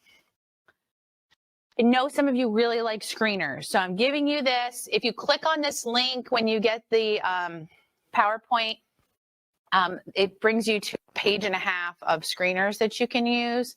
These are 4 pretty common ones that I thought just give you the highlight reel. We have the CAGE screener. Each letter stands for something. So cutting down, people being annoyed or criticizing your drinking, feeling guilty about your drinking, or needing to have an early morning drink to get started, or they call it an eye opener. Again, not everybody needs an eye opener. So they'd be like, oh, well, I'm good. Or I don't feel like I should cut down. I don't go around anyone, so no one criticize me. Like we can all get around these. The audit is another screener that you can use for alcohol. The CRAFT is a screener for adolescents. And then the DAST is a screener for young adults or youth with drugs. Just a quick screener. Go ahead. Better than the other for somebody totally in the night. Is one better than the other for someone in and out? No, I really think they're more for you than they are for them. I don't personally use screeners. I just ask the right questions, which I'll show you some of the questions I ask. Sam? We have a question from someone online. She asks, are all the screening instruments valid? Yes, all these screening instruments on this link. I don't want to click on it because I'm afraid I'll never come back. All of those are valid. They're from the Massachusetts Behavioral Health Plan, so they're all valid screeners that have been tested. And they take a lot of work to create a screener that's valid. I will defer to people who know more about research than I do, but I took a lot of classes on words. Words are going to come to me. It'll be there. Statistics, probability and statistics. And we did learn a lot about what makes a good test. And they can keep cutting down the screeners until they get to a level of questions that produces the same results as a questionnaire with 40 questions. So it's super easy to ask a 4-question screener rather than, here, fill out this thing that's going to take you an hour. You're just trying to get a sense of what's going on. But if you're aware, you're going to naturally, as a good therapist, going to ask the right questions. But if this would make you feel more comfortable, that's why I put it here, for your comfort and enjoyment, really. Because people like tests and tools. It makes us feel better. It makes us feel more competent. And I think that's totally fine. Someone had a question over here. When I first came to the agency, Kim gave me the Michigan alcohol something MAST. MAST. That's on there too. Also validated. I thought that was Yeah, the MAST. It's on there too. It's also on that list. Yeah, there's a lot of great ones. You're basically just trying to find out about use, what kind of problems and impairment it's causing. Are other people noticing it? Is it impairing your ability to work? Some people are never impaired at work. They'll say, well, I don't have a problem because I go to work every day. That is true, you do. But then I come home and I sit on the couch and I drink until I pass out. A lot of my clients are like, well, I can't cut back on drinking because if I cut back on drinking helps me sleep. The problem with drinking is that drinking doesn't provide good restful sleep. It's really, really crappy sleep, but it's a blackout sleep. So people feel like they're getting a good rest. It's really, really bad sleep. Like, what you're supposed to do when you're sleeping and all the repair work that your brain's supposed to do. It's not really doing it. So people are like, I have to drink because I need to get good sleep. So that's why going to a psychiatrist who can prescribe sleep medication to help you get good sleep. See, we need to do everything in the right order. So then we can help, we get the sleep taken care of. Okay, now we can work on the drinking. But if we try to pull the drinking away, the client's going to be too reluctant because they're going to have negative consequences. So if we have negative consequences, we don't want to do something. If I take a depression med and it makes me gain 50 pounds and act like a raging person, I don't want to take it. I have to see positive reinforcement to do something, right? So we can't expect our client, oh, you have a problem, just stop doing what you're doing. But it works for them. It works for people till it doesn't work for people. And that's what we want to get people to, which I'll talk about in a little bit with motivational interviewing. We want to help people get to the point where they say, it's not working for me. But a lot of times it is working for them. Feel good, get good sleep. I don't go anywhere. I don't do anything. I'm not hurting anybody. Why are you on my case? We're going to watch a video. I'm going to try my hardest to do this without doing it wrong. We're going to watch a 15-minute video. So I'm going to buckle up. I'm going to try to figure out how to enlarge this. Not. The green. Help me. Help. Top. I'm not Mac friendly here. Enter full That's screen. it, the green dot. Okay. Good. Now we're going to do that. Okay, good. Can we see it? Yep. Are we going to be able to see it online? Hopefully. We need to move it forward. We need to move it forward. We can. Okay, so this is a TED Talk that it's been around for, I think, I don't know, 8 years. It's really good. I'm going to have us turn the lights out a little bit down here at least, because I think this really gets at the stigma we were talking about with addiction, and also what we want to, where we want to go with addiction and what we want to accomplish. So I think it's really cool, and we'll have some words. Okay. Let me see if I can at least bring these lights down. Is that too dark? Yeah, that's too dark. Whoa. Is that too dark? No, that feels good, Erin. But I don't know what people online can see. Because the adjustment. Sorry. Just keep it like that? I will adjust. Yeah, I'll just leave it like that. Okay. Yeah, the adjustment. Flashing lights. Flashing, be aware. That's too loud, right? We can hear it. Let me know if you can hear it. One of my earliest memories, trying to wake up one of my relatives and not being able to. And I was just a little kid, so I didn't really understand why. As I got older, I realised we had drug addiction. My family really liked cocaine addiction. I've been thinking about it a lot lately, partly because it's now exactly 100 years since drugs were first banned in the United States and Britain, and we then imposed that on the rest of the world. It's a century since we made this really fateful decision to take addicts and punish them and make them suffer because we believe that would deter them and give them an incentive to stop. And a few years ago, I was looking at some of the addicts in my life who I love and trying to figure out if there was somebody to help them. And I realized there were loads of incredibly basic questions I just didn't know the answer to. Like, what really causes addiction? Why do we carry on with this approach that doesn't seem to be working? And is there a better way out there that we could try instead? So I read loads of stuff about it, and I couldn't really find the answers I was looking for. So I thought, okay, I'll go and sit with different people around the world who lived this and studied this and talk to them and see if I can learn from them. And I ended up, I didn't realize I would end up going over 30,000 miles at the start, but I ended up going and meeting loads of different people, from a transgender crack dealer in Brownsville, Brooklyn, to a scientist who spends a lot of time feeding hallucinogens to monkeys to see if they like them. It turns out they do, but only in very specific circumstances. To the only country that's ever decriminalised all drugs, from cannabis to crack, Portugal. The thing I realised that really blew my mind is almost everything we think we know about addiction is wrong. And if we start to absorb the new evidence about addiction, I think we're going to have to change a lot with our policies. But let's start with what we think we know, what I thought I know, right? Let's think about this middle row here, right? Imagine all of you for 20 days now went off and used heroin 3 times a day. Some of you look a little bit more enthusiastic than others at this prospect. Don't worry, it's just a thought experiment.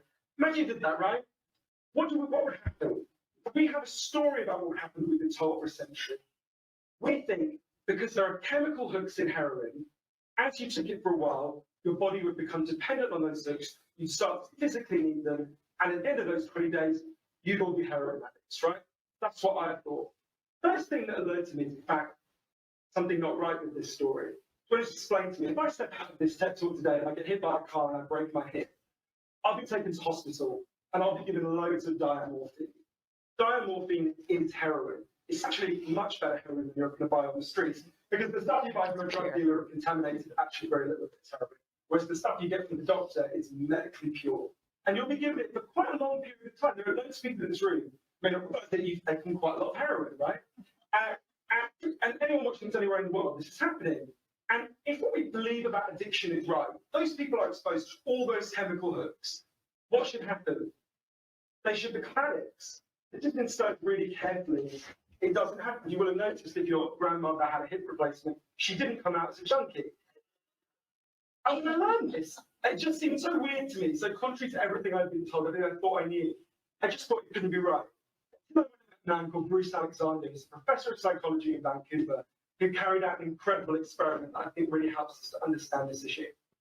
Professor Alexander explained to me, the idea of addiction we've all got that story comes partly from a series of experiments that were done earlier in the 20th century.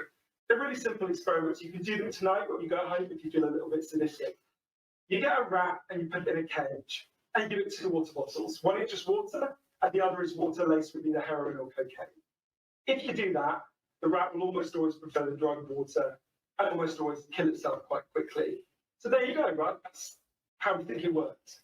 In the 70s, Professor Alexander comes along and he looks at this experiment and he noticed something. He said, oh, we're putting the rat in an empty cage. It's got nothing to do except use these drugs. Let's try something a bit different. So Professor Alexander built a cage that he called Rat Park, which is basically heaven for rats, right? They've got loads of cheese, they've got loads of coloured balls, they've got loads of tunnels. Crucially, they've got loads of friends, they can have loads of sex. And they've got both water bottles, the normal water and the drugged water. But here's the fascinating thing.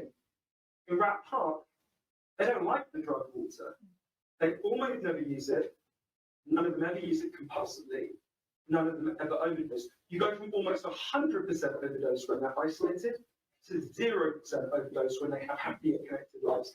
Now, when I first saw this, Professor Alexander thought, you know, maybe this is just a thing about rats, they're quite different to us, you know, not maybe not as different as we'd like, but you know. But fortunately, there was a human experiment, it's the exact same principle happening at the exact same time. It was called the Vietnam War. Vietnam, 20% of all American troops were using loads of heroin. And if you look at the news reports from the time, they were really worried because they thought, my God, we're going to have hundreds of thousands of junkies on the streets of the United States when the war ends. It made total sense. Now, those soldiers who were using loads of heroin were followed home. The Archives of General Psychiatry did a really detailed study on what happened to them. It turns out they didn't go to rehab. They didn't go into withdrawal. 95% of them just stopped. Now, if you believe the story about chemical hooks, that makes absolutely no sense. Professor Alexander began to think there might be a different story about addiction. He said, what if addiction isn't about your chemical hooks? What if addiction is about your cage? What if addiction is an adaptation to your environment? Looking at this, there was another professor called Peter Kogan in the Netherlands. He said, maybe we shouldn't even call it addiction. Maybe we should call it bonding. Human beings have a natural and innate need to bond. And when we're happy and healthy, we'll bond and connect with each other.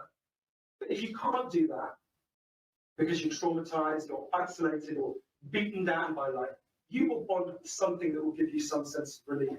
Now, that might be gambling, that might be pornography, that might be cocaine, that might be cannabis. But you will bond and connect with something because that's our nature. That's what we want as human beings. I think, at first I found this quite a difficult thing to get my head around, but one way that helped me to think about it is, I can see that I've got over by my seat there a bottle of water, right? And look at lots of you have bottles of water with you, right? Forget drugs, forget the drug war. Totally legally, all of those bottles of water could be bottles of vodka, right? We could all be getting drunk, kind of after this. But we're not, right? Now, because you've been able to afford the approximately £1 gazillion that it costs to get into a petrol, I'm guessing you guys could afford to be drinking vodka for the next 6 months. You wouldn't end up homeless. You're not going to do that. And the reason you're not going to do that is not because anyone's stopping you. It's because you've got bonds and connections that you want to be present for. You've got work you love. You've got people you love.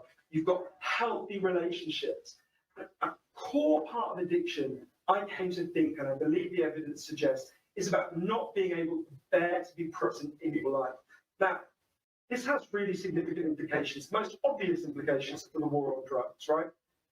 In Arizona, I went out with a group of women who were made to wear T-shirts saying I was a drug addict and go out while playing games, dig graves, while members of the public could jeer at them. And when those women get out of prison, they're going to have criminal records that mean they'll never work in the legal economy again. Now, that's a very extreme example, obviously, in the case of the chain gang. Actually, almost everywhere in the world, we treat addicts to some degree like that. We punish them, we shame them, we give them criminal records, we put barriers between them reconnecting. There was a doctor in Canada, Dr. Gabor Mate, an amazing man, he said to me, if you wanted to design a system that would make addiction worse, you would design that system. Now, there's a place that decided to do the exact opposite and went there to see how it worked. In the year 2000, Portugal had one of the worst drug problems in Europe. 1% of the population was addicted to heroin, which is kind of mind-blowing. And every year, they tried the American way more and more. They punished people and stigmatized them and shamed them more. And every year, the problem got worse. And one day, the Prime Minister and the Leader of the Opposition together basically said, look, we can't go on with a country where we're having ever more people becoming heroin addicts. Let's have a panel of scientists and doctors to figure out what would genuinely solve the problem. And they set up a panel, an amazing man called Dr. Juan Goulart, to look at all this new evidence. And they came back and they said, criminalize all drugs, from cannabis to crack. But, and this is the crucial next step, take all the money we used to spend on cutting addicts off, on disconnecting them, and spend it instead on reconnecting them with the society. And that's not, it's not really what we think of. What they did wasn't really what we think of as drug treatment in the United States and Britain. So they do residential rehab, they do psychological therapy that does have some value. But the biggest thing they did was the complete opposite of what we do. A massive program of job creation for addicts and microloans for addicts to set up small businesses. So say you used to be a mechanic. When you're ready, they go to a garage and they'll say, if you employ this guy for a year, we'll pay half his wages. The goal was to make sure that every addict in Portugal has something to get out of bed for in the morning. And when I went and met addicts in Portugal, it's fascinating. What they said is, because they rediscovered purpose, they rediscovered bonds and relationships with the wider society. It'll be 15 years this year since that experiment began, and the results are in. Injecting drug use is down in Portugal, according to the British Journal of Criminology, by 50%, 50%. Overdoses massively down, HIV is massively down among addicts. Addiction in every study is significantly down. One of the ways you know it's worked so well is that almost nobody wants to go back to the old system. Now that's the kind of political implications. Actually, there's a layer of implications to all this research below that. You know, we live in a culture where people feel really increasingly vulnerable to all sorts of addictions, whether it's to their smartphones, or to shopping, or to eating. You know, before these talks began, you guys know this, but we were told we weren't allowed to have our smartphones on. And I have to say, a lot of you looked an awful lot like addicts who were being told their dealer was going to be unavailable for the next couple of hours. And yeah, a lot of it feel like that. It might sound weird to say, oh, you know, I'm talking about how disconnection is a major driver of addiction, but weird to say it's growing because you think, well, we're the most connected society there's ever been, surely. But I increasingly began to think that the connections we have, think we have, are like a kind of parody of human connection. If you have a crisis in your life, you'll notice something. It won't be your Twitter followers who come to sit with you. It won't be your Facebook friends who help you turn it around. It'll be your flesh and blood friends who you have deep and nuanced and texted face-to-face relationships with. And I think there's a study I read about from Bill McKibben, an environmental writer, who tells us a lot about this. It looked at the number of close friends the average American believes they can call on in a crisis. That number has been declining steadily since the 1950s. The amount of floor space an individual has in their home has been steadily increasing. And I think that's like a metaphor for the choice we've made as a culture, right? We've traded floor space for friends, we've traded stuff for connection. And the result is that we are one of the loneliest societies there has ever been. And yet, Bruce Alexander, the guy who about Parkinson's, said, we talk all the time in addiction about individual recovery. And it's right to talk about that. But we need to talk much more about social recovery. Something's gone wrong with us, not just as individuals, but as a group. And we've created a society where, for a lot of us, life looks a whole lot more like that isolated cage and a whole lot less like Rat Park. If I'm honest, this isn't why I went into it, right? I didn't go into discover the political stuff, the social stuff. I wanted to know how to help the people I love. And when I came back from this long journey and I've learned all this, I looked at the addicts in my life. You know, if you're really candid, it's hard loving an addict, and there's going to be lots of people who know in this room you're angry a lot of the time. And I think one of the reasons why this debate is so charged is because it runs through the heart of each of us, right? Everyone has a bit of them that looks at an addict and thinks, I wish someone would just stop you. And the kind of script we're told perhaps to deal with the addicts in our lives is typified by, I think, by the reality show Intervention. If you don't haven't seen it, I think everything in our lives is typified by reality TV. That's another TED talk. If you're not seeing the show Intervention, it's pretty simple premise. Get an addict, all the people in their life, gather them together, and say, if you don't shape up, confront them with what they're doing, and say, if you don't shape up, we're going to cut you off, right? So what they do is they take the connections to the addict and they threaten it. They make it contingent on the addict behaving the way they want. And I began to see why that approach doesn't work. And I began to think that almost that's like the importing of the logic of the drug war into our private lives. So I was thinking, well, how can I be Portuguese, right? And what I tried to do now, and I can't tell you I do it consistently, and I can't tell you it's easy, is to say to the addicts in my life that I want to deepen the connection with them. To say to them, I love you, whether you're using or you're not. I love you, whatever state you're in. And if you need me, I'll come and sit with you because I love you and I don't want you to be alone or to feel alone. And I think the core of that message, you're not alone, we love you, has to be at every level of how we respond to addicts, socially, politically, and individually. For 100 years now, we've been singing war songs about addicts. I think all along we should have been singing love songs to them because the opposite of addiction is not sobriety. The opposite of addiction is connection. Thank you.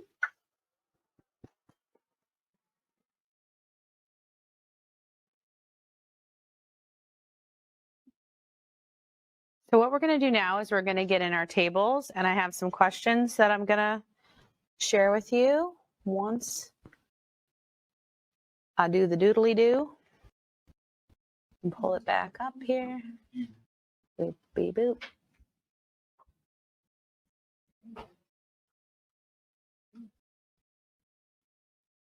Ta-da! Figured it out. Okay, here's some questions. Is there going to be a way for a small group for the people online to talk together? I hope so. Yeah, or they can't go in like a room. 3 questions are going to be, what do you think about this idea that addiction is, connection is the opposite of addiction? What feels hard about connecting with people who are in addiction? And maybe one hopeful thing, if you get to it, you might not get to all the questions, but one hopeful thing that maybe you took away from this video. So I actually just showed this video to one of my clients, and it really got the message home about what I've been trying to say about connection. So I think it was really powerful. So, or else I wouldn't have shown it to you. So we're going to take about, I forget how many minutes, I think 10 to 15 minutes. Yeah, 15 to 20 minutes around your table to talk about these questions. Yeah, so I'm hoping to be back together about 11:40. So that's 20 minutes from now. Okay? Somebody share what your group was talking about. Cass. We were, I don't know if this answers any of the questions. That's okay. We were talking about kind of sharing a little bit about our own personal family and things like that as people with members of addiction. And part of it was also the thought of, is it a healthy connection? Because we're thinking about how do you triage this in a way? So say you have a member that's an addict and the family is very hurt. So are they the ones that do the connection, or how do you know? So right. So what do we do with the connection when families are involved? I heard that over here too about what about boundaries? What about when people have tried over and over and they need to start taking care of themselves? I don't think he really addressed that, but I think that's important for us to talk about practically, that we have to set boundaries. This connection idea does not, he's not a therapist, but so I don't think that we can expect people just to continue to do the same things over and over again. We have to have expectations for people who are in addiction. What unfortunately happens with people in addiction is we stop having expectations of them. Like, oh, that's Johnny. You know how Johnny is. Mm-hmm. Johnny's never going to amount to anything. Guess what? We never have them rise to the occasion because we never have expectations of them that are helpful or that expect them to do better than they are. I loved when he said about waking up in the morning, because that's something I always talk to my clients about, is having a place to go in the morning. If people don't have a job, where do they have to get purpose? Where do they have to feel value? Where do they have to show what they have to offer the world? So connection isn't always just within the family. It's connection with purpose and meaning and a place to show up to. And that's why a lot of my clients, I'll say, I can't be the only one that knows about your recovery. You need to have other people know about your recovery or your lack of recovery. And you need to have places where when you don't show up, they're saying, hey, Julie, where were you on Tuesday? I missed you. You okay? Everything cool? Do you want me to come with you to the meeting next week? There's a reason why things like 12-step work is because you get paired with someone who's looking for you in the room every week. Hey, let's go get coffee after. Hey, let's get a meal beforehand. Hey, I'm checking on you midweek. How are you doing? Someone you can call at any time. So connection doesn't have to just be within the family. And I think that's unfair to put that expectation all in the family, because that's a lot of pressure. And there's family who've worked very hard for many years to love someone that's been in addiction and it hasn't worked. So that's when we have to expand our network to another layer and move it a little further out. So we are allowed to have boundaries, and we are allowed to have expectations of people. And if you continue to use in my house, and there's other children here, I can't have that. That's danger to other kids. So I don't think that means throw all the boundaries out the window and forget all of that. So, Julie. We talked about seeing addiction as people that have experienced pain. Addiction is people with pain, yeah. And shifting our thinking about people that, being Christian and bringing us a passionate perspective, Compassion. view of connecting, and that person that's in pain needs connection, as opposed to that person is sinning and needs. Right. Yeah. So that's a model we'll talk about with motivational interviewing, that we need to give people compassion and care, that when we judge people with any issue, right? Let's talk about anything someone brings up that's super sensitive and we judge them and basically say, you're a moral failure. You can't get your life together. What's wrong with you? Does that motivate anyone to change? No. Get your life together. You're messing my life up. That doesn't help anyone. So we'll talk about motivational interviewing and helping people draw out the desire to change that comes from within. Because at the end of the day, we can't change anybody. And change cannot be something we force onto another person. You know, if I tell you, hey, you need to do X, Y, Z, and you don't want to do X, Y, Z, then you're not going to do X, Y, Z. So we need to, again, see how it's not working for them, focus on what's not working, continue the conversation and that change talk to get people to say, maybe I should, like smoking. I talk with a lot of clients about smoking. They'll say, you know, packs of cigarettes are getting really expensive right now, which I didn't know because I don't smoke, but they're like almost $10 a pack, $8, $9 a pack for some of these cigarettes. And my clients are like, I'm spending $250, $300 a month on cigarettes. And I'm like, wow. Like, what could you do with that money? What would you do with that money if you didn't spend it on cigarettes? Oh my gosh, I could do so much with that money. Like, I really want to get a new car. Like, I could put that $300 down on a new car. Yeah, you could drive a nicer car. What would that be like? Tell me about that. I used to do an exercise at Colmac where I had people add up how much money they spent on their drug of choice in addiction.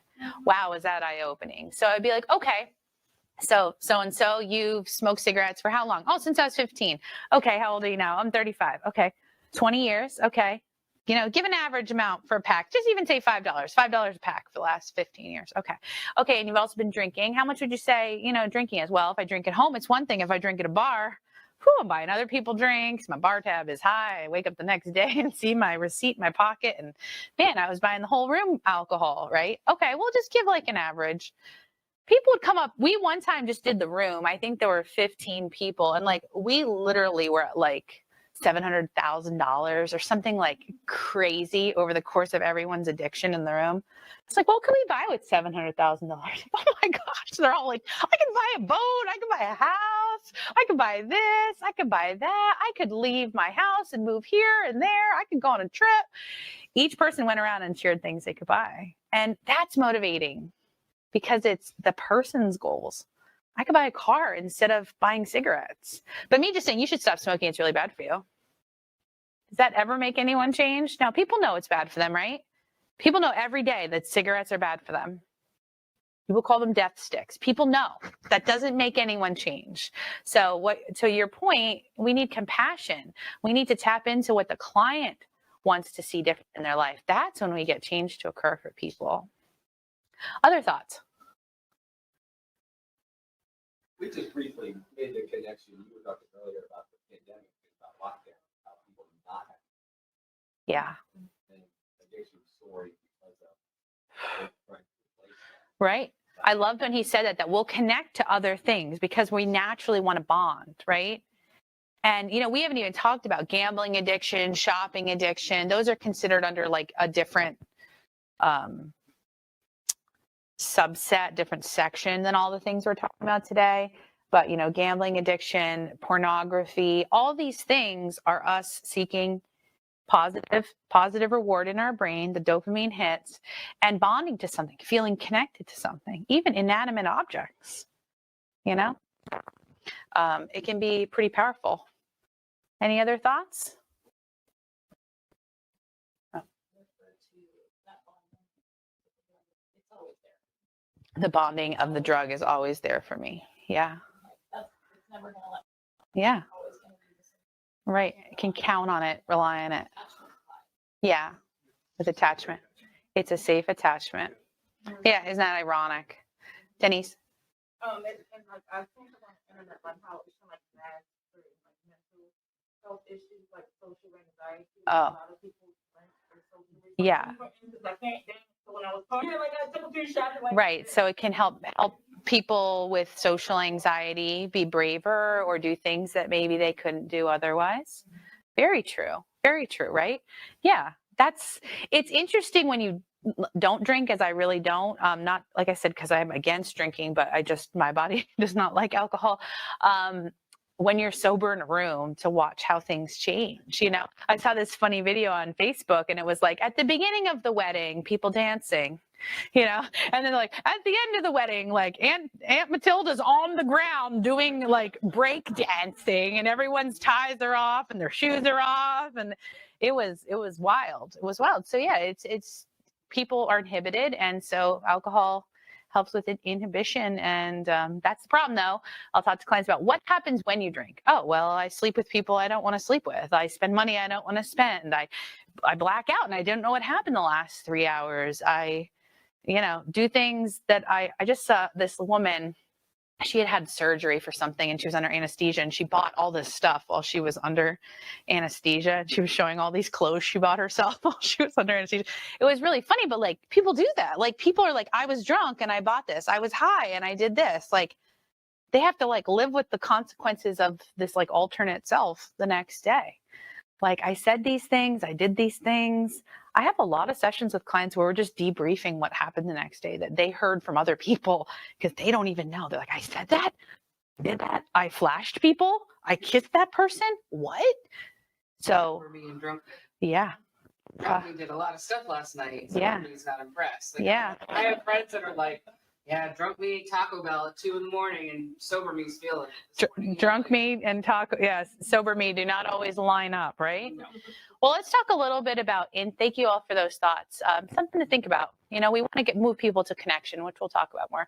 I like to think about some of these questions during intake. Clients, as I said before, are not always open about their use or the frequency. They're typically going to dumb it down a little bit, make it a little less because it feels easier.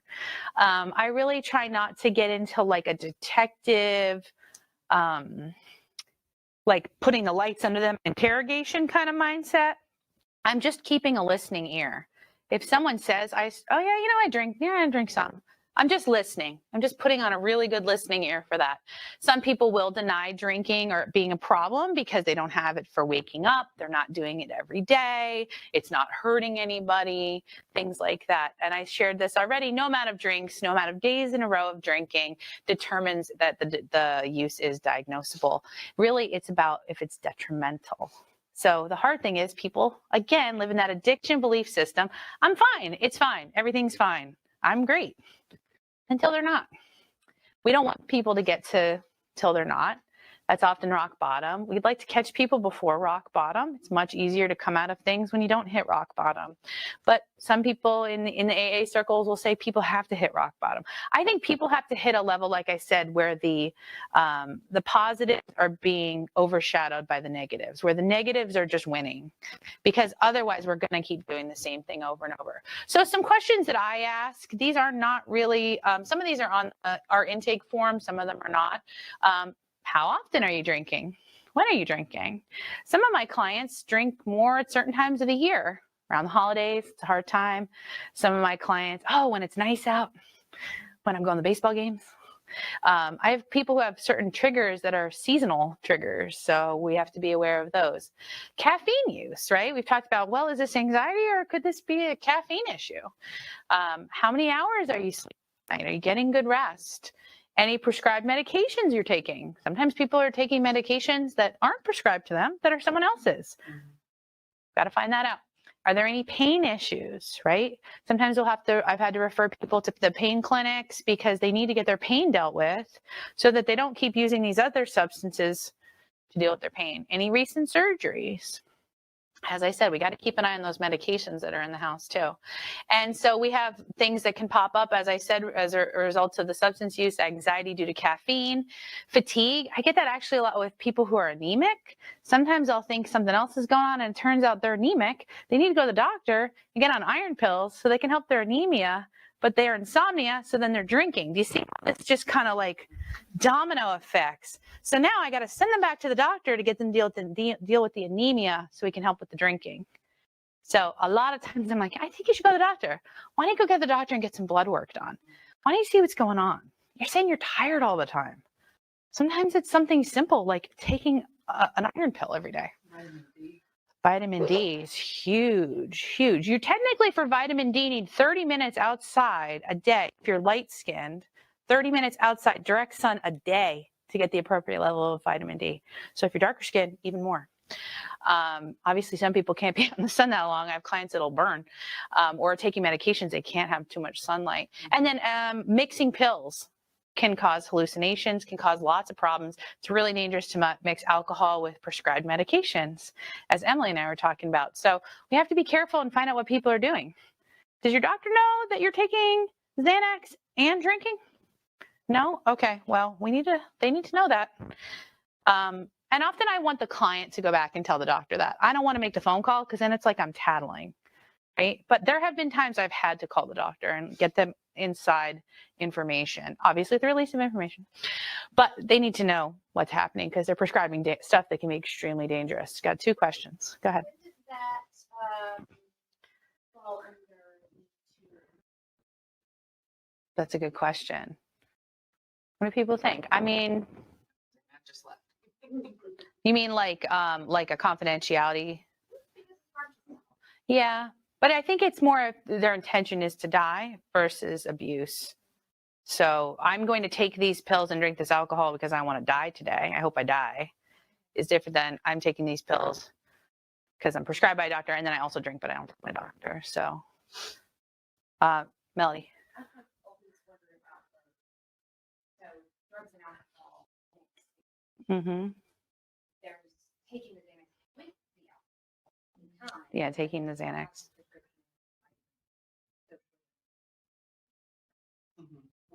What is considered this concern of, oh, that was prescription? It's never good to drink on certain medications. You should never drink on, but it's way worse when you drink at the same time as taking it. So it's quite a cocktail. So, I mean, people can pass out, people can hallucinate, people can like wreck their car, like crazy stuff can happen. So we have to be careful. This is controversial, but I'm going to say it anyway. I was watching a doctor that was talking from another country, and he said he thinks that all alcohol should be illegal because alcohol is a poison to our systems, and no systems are left untouched when we drink. No systems. He says it is literally an inflammatory agent in our body, and so it is causing havoc on every system. So, I mean, I'll just leave that there. That's, huh? It didn't work out so well. I'm not saying, get rid of all alcohol. I'm just saying that's how we need to think about it. And so when we're taking something that's supposed to work a certain way and it says don't drink on this, it's dangerous. And cortisol levels rise with any amount of drinking. Did you know that? So any amount of drinking, not daily drinking, cortisol levels rise in our body with any amount of drinking. It doesn't have to be multiple drinks, binge drinking, daily drinking. Our cortisol levels are higher when we drink. Hold on a second. Go over to Carolyn. I was just gonna say, in terms of reporting, where I've come up against it is when I hear something like, my wife left for the weekend and I was watching the baby and the baby rolled off the sofa because I was drunk and the baby got in. Okay, so calling about neglect when they need to be taking care of a child. Okay, Emily? I was gonna say cortisol stays in your system a lot longer. Cortisol stays in your system longer than dopamine. Yep. So we're functioning at these high stress levels, and people are coming in. I'm stressed. I don't know what's going on. That's why I'm going to ask about your drinking, your caffeine use. Kevin. So, like, if you have a release of information with prescriber, Yeah. doctor, maintaining continuity of care, Yes. say, hey, Yes. medication. Yes. It's good to have continuity of care. I ideally want the client to do it because, again, about connection, responsibility, personal choice, self-advocacy. There's lots of reasons. If I act like their mom, they're going to treat me like their mom. Me calling the doctor is me tattling on you. So I will do it. I'll sit and be in the room with them while they make the call. I'll do lots of stuff, but I want you to do it. Your doctor needs to know what's going on for your health. This is your health, not my health. But yes, at some level it becomes, something we got to do professionally if they're not going to do it. I don't want to be the only one who knows when my clients relapse. That's dangerous because I can't go and tell their sponsor that. I get in that situation a lot where, hey, I relapsed. Who have you told besides me? Well, just you. I'm not going to tell anybody else. I'm not going to tell my program. I'm not going to tell my sponsor because then I'll have to start over time-wise. I can't obviously call the sponsor or call the program if they haven't given me a release. But I'm like, I tell them that's really dangerous for me to be the only one to know. Because you only see me once a week. You're seeing these other people more often. We need to have other people having eyes on you. Again, we're bringing back the connection. Denise, did you have another thing you were going to say? Oh, yeah, I was going to start with contacting a psychiatrist. Anytime I contact, they have like psychiatric medication, I always get a really medication for medication management or anything. Yeah, so having a release if you have psychiatrist, that's ideal. The problem I find, I'm curious what other people think, is the psychiatrists don't often call me back. Yeah, I find that a lot. So I'd say 8 out of 10, I'm never hearing from that psychiatrist, even if I leave them a message. I had one psychiatrist I called about a client, I think 7 times until I got a hold of them. And they would eventually call me back, but we just played phone tag. And then I just kept calling. And I would ask the secretary, when are they available? What time of day can I call them? This is really urgent. It was an urgent matter. They weren't getting their medication, and it was just messing up the whole system down the road. So we do need to advocate for clients, especially when they've tried. And they're like, no one answers, no one calls. I'll call. I'll keep calling. So I'm not saying don't call. I think it's important to call, but let's try having the client call first. Then if they can't, call while they're in the room with you, or can I ask you about that next week? Right? So just like with a lot of things, I try to have clients do the work.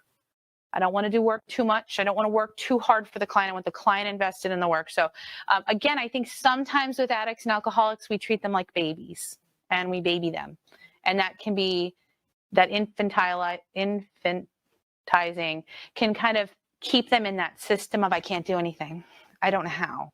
No, you do. Try to not make them mad, Yeah. right? I Yeah. find that, sometimes because they get defensive. Some people Right. get really defensive. And in your head, you're like, I don't want to push so hard they don't come back. Right. Right. We want to keep people That's coming back. balance. Right. We want to keep people coming back, but we sometimes have to encourage, hey, this is the work you need to do. I don't require people to go to meetings to see me because some people aren't ready for meetings. I know some counselors will say, you have to go to meetings while you're seeing me. Some people won't do that. So I'd rather them keep coming to me than not come to me. So I am going to work with people the best I can, but I want people not to have that feigned incompetence. Like, I just can't do anything. I need you. You're very capable. I believe you're a very capable human. You made this call. You came to this appointment. You can call your doctor and have a checkup. It'd be good for you to get blood work. When was the last time you get blood work? A lot of my clients with substance abuse issues haven't gotten a physical in probably like 5 to 10 years. They don't even know what's going on in their body.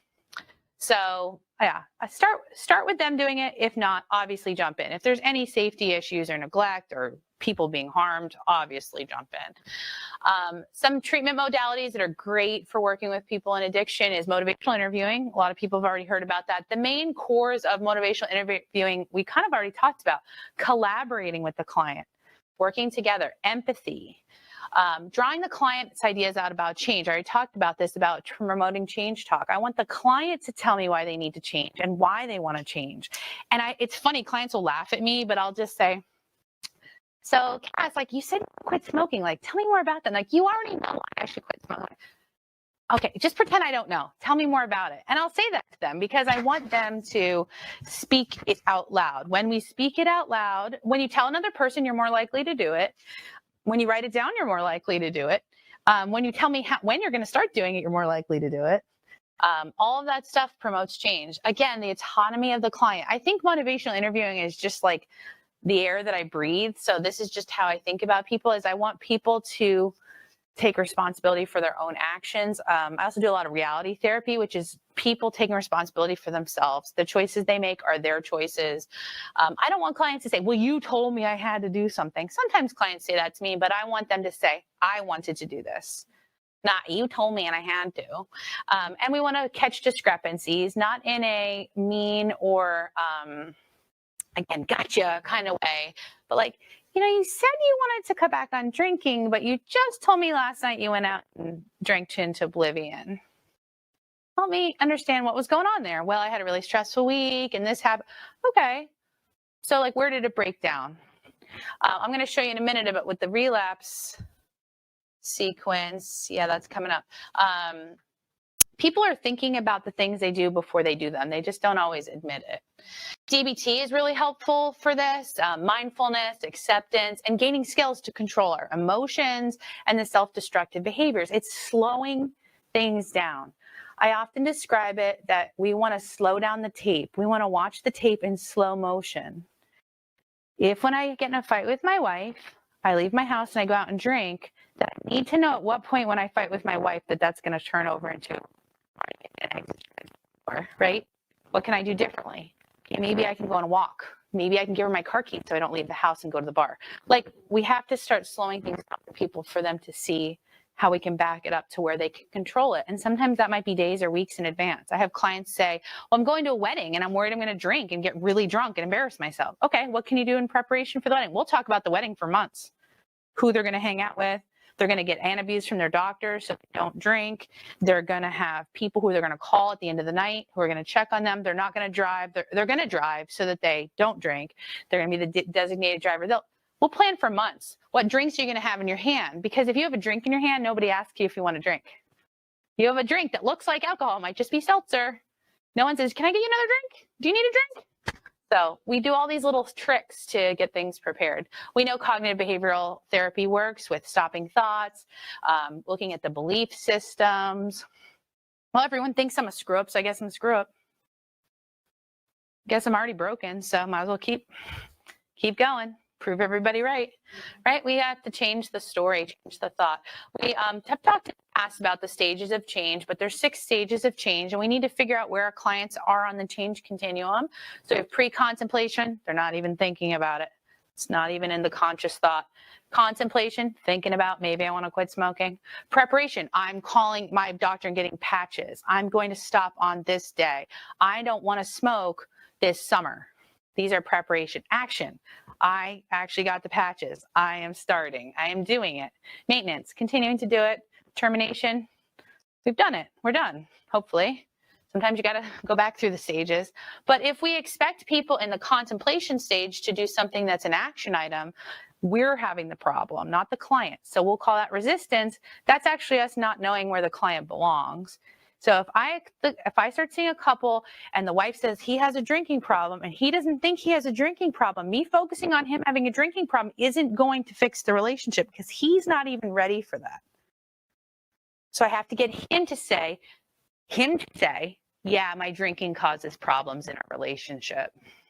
But till he says that, I'm wasting my time. And I'm not saying we don't talk about it and call out what's in the room, but we have to be aware they might not be ready. And they might never be ready with you. I've said this before. You might not be the person to do it with them.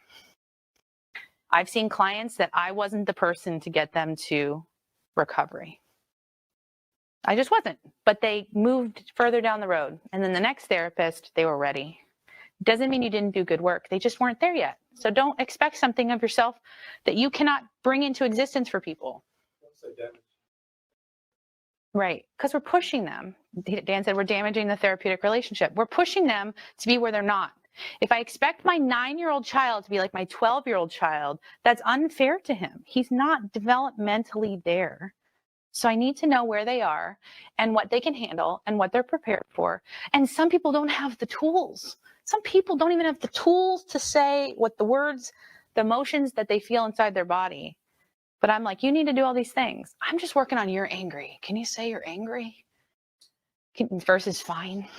You know, that might be like all we're doing, and that's good work. Okay. So don't expect yourself to solve and fix everybody tomorrow. It's just a long process. Change takes a long time for healthy people. It takes much longer when your brain is being filled with tons of chemicals and you don't know which way is up sometimes and how you even feel about things because you're so numb. That's the thing we haven't even talked about is how numb people get emotionally when they're drinking and using. And then we know the mind-body connection, so good for so many things. Acupuncture, yoga, meditation, prayer, all of these things are so good for helping people get aware of their body, begin to see what's going on in their body, and then they can make changes. I'm going to zip through this one and not spend a ton of time on it, but these are the different levels of care. We have hospitalization when people are just unstable and danger to themselves. Detox, this is what I was talking about before, where we need doctors to help people come off medications or things that they've been struggling with because it can be life-threatening and it's dangerous to do the cold turkey sometimes. Though, I mean, there's people who do it. There's anecdotally always someone who did it, right? I've had, why? My friend did it. Great. I'm glad that worked out well. It could have not worked out well. I know people, their heart has stopped. Like, they've passed out. They've gone into seizures. Like, these things occur. So just, if in doubt, recommend they get an eval. Recommend they see their doctor. Inpatient, typically 30 to 90 days. It's really hard to find great programs that take insurance. I'm just going to say that. They're pricey. One of the places I recommend, Father Martin's Ashley. So, Actually still cheaper than the addiction. But right, cheaper than the addiction, cheaper than the loss of job, cheaper than all the things. But people, you know, people have to see that this is life or death. And so if this is life or death, then every amount of money we're going to throw at it, everything. But sometimes there's not good programs out there. Really hard to find good teen programs. I was trying, I know Denise, you had asked for some resources. I asked a lot of different people and people were like, I don't know of any good ones that I would recommend. That's not encouraging. I'm not saying there's not good ones out there, but ones that take insurance and are in Maryland, NC-Teen. Sometimes that's why people have to go to Florida, Arizona. There's a lot of really good treatment centers, sometimes far away. Sam? What was the name of the place that you recommended? Father Martin's Ashley. I'll have it on a later slide. It's in Havre de Grace. It's inpatient for adults. It's really good. I've had so many clients have really good results with it. The work that I used to do was outpatient, intensive outpatient. So this was actually created by the person I used to work for, Dr. Kolodner, in the 70s, running groups where people could continue to work in the jobs that they had and then go to therapy at night. And so they'd be there 5:30 to 8:30 with me. We would run 3 hours of group. Each hour had a different purpose. The first hour was a check-in. The second hour was like what you would think of a group therapy. The third hour was a psychoeducational hour on a different topic where I'm teaching people some of these things we're talking about today, how the brain works and about honesty and about relapse and helping them gain information. So we did that for 8 weeks.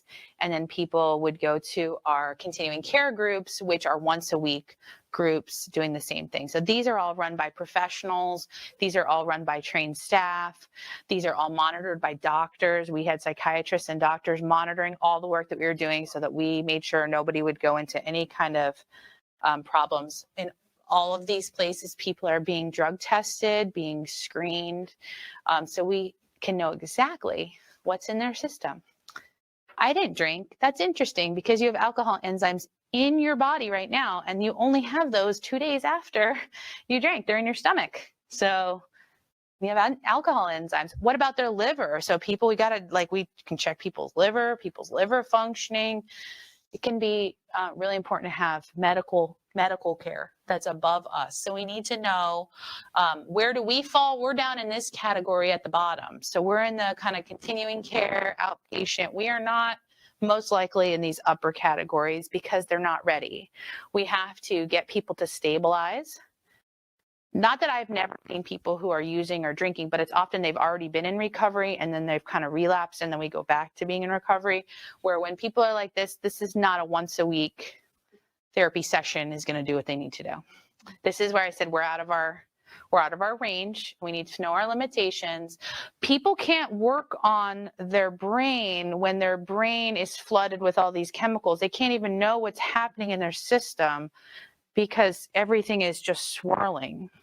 If you get into a car accident and then we're in the hospital and I come in, I start trying to do therapy with you about your car accident, like you're such in a traumatized state, like you can't be talking about the car accident. I can talk to you about the car accident the week after that, months after that, right? We have to give people time to stabilize and get where they need to go. Inpatient is really good for that. The problem with inpatient is it's not long-term. And so they come out of inpatient and then they have to have, normally inpatient, they do a really good job at setting up systems so the people have support, somewhere to land. They have a therapist, they have a group, they have an outpatient group. A lot of people come from inpatient to the outpatient groups that I worked in, and that was really good for them. Again, insurance, but most intensive outpatient groups are covered by insurance. It's the inpatient that's much harder to find.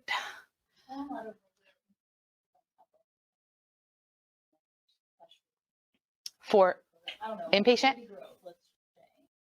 Oh, yeah. If they go in for mental health or if they go in for substance abuse. If someone goes in, yeah, they normally have something.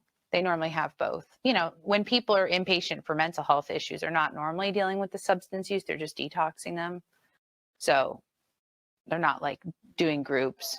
There are some that do both more, but it's normally on the substance abuse side. We'll do the mental health but like my outpatient group, we couldn't do therapy with them. I was their case manager. So I couldn't do a lot of therapy. I had 4 sessions total, 8 weeks. So I saw them in a group, but individually I'm like, okay, let's get you an individual therapist. Let's get you connected to this stuff. Let's get you connected to that stuff. Sober support, you guys probably know a lot of this already, but I'll go over it. 12-step groups are a great way to get people connected. They're free, and they are literally everywhere at all times of the day. Any hour of the hour, you can go to a group because you can go to them online. I have clients who go to groups in other states. You can go, if you're on a cruise, you can go to a meeting. They'll say they're, friends with Bill groups. Because Bill was one of the original creators of Alcoholics Anonymous. So we have Narcotics Anonymous, Alcoholics Anonymous. We have Al-Anon, which is for families. We have Alateen for obviously teens. We have the Intergroup is a great place to get resources. If you don't know about it, I'm not going to click on it right now, but if you click on that link, you can basically go to a whole system where you can type in a town. You can type in the type of group. There, hey, I need a group for a kid in Clarksburg. Boom, here's the groups. When people say, I don't know where the groups are, I'm like, get your phone out. Let's do it. Here we go. Get your phone out. Let me get my phone out. You get your phone out. Here we go. People can say there's no groups. They're everywhere, online and in person. There's probably a group within walking distance from here right now that I could go to in the next hour. So they're great. So clients really like it. The thing that we didn't really talk about with Narcotics Anonymous is some NA groups really frown upon people taking any sort of medication for their addiction, or mental health medications sometimes are considered drugs, and therefore people are frowned upon. So I tell clients to go to 6 meetings, meaning 6 different kinds of meetings. They'll say, I went to a meeting, I hated it, they were lame. Go to 6 different meetings. Just like you might, if you have a client who wants to go to church, go check out a number of different churches. That church might not be for you. Same with meetings. Some meetings, they're different. There's ones that where they have a lecture style, like what we're doing today. They'll have ones that are more interactive, more group discussion. They'll have ones that read from the big book, which is the basically the Bible of Alcoholics Anonymous, and they'll talk about a topic. They'll have ones where they call on different people. There's all different styles. Some people like the ones where they can sit in the back and be anonymous, not be called on. Hey, you, speak next. That's intimidating. Talk about the social anxiety piece, right? That's intimidating for people who have social anxiety. Don't call on me. So every type of meeting that you can want, big meetings, small meetings, women-only meetings, men-only meetings, early morning meetings at 5 a.m., late night meetings, meetings on New Year's Eve, meetings at Christmas Day. There are meetings everywhere. Smart Recovery is an alternate to 12-step. It's more cognitive. There's no spiritual component. So it's trying to figure out what, CBT type stuff, what your brain is thinking about when you're doing the things you're doing, where 12-step has that spiritual component. I'll show you the 12 steps in a minute. Celebrate Recovery is a Christian's 12-step meeting. Those happen in a lot of different churches, and they're really good. They're a little more broad than alcohol and drugs. They can be on any topic, anything you feel you're addicted to. I'm addicted to my smartphone. I'm addicted to love. I'm addicted to gambling. I'm addicted to people pleasing. Name a topic you're addicted to.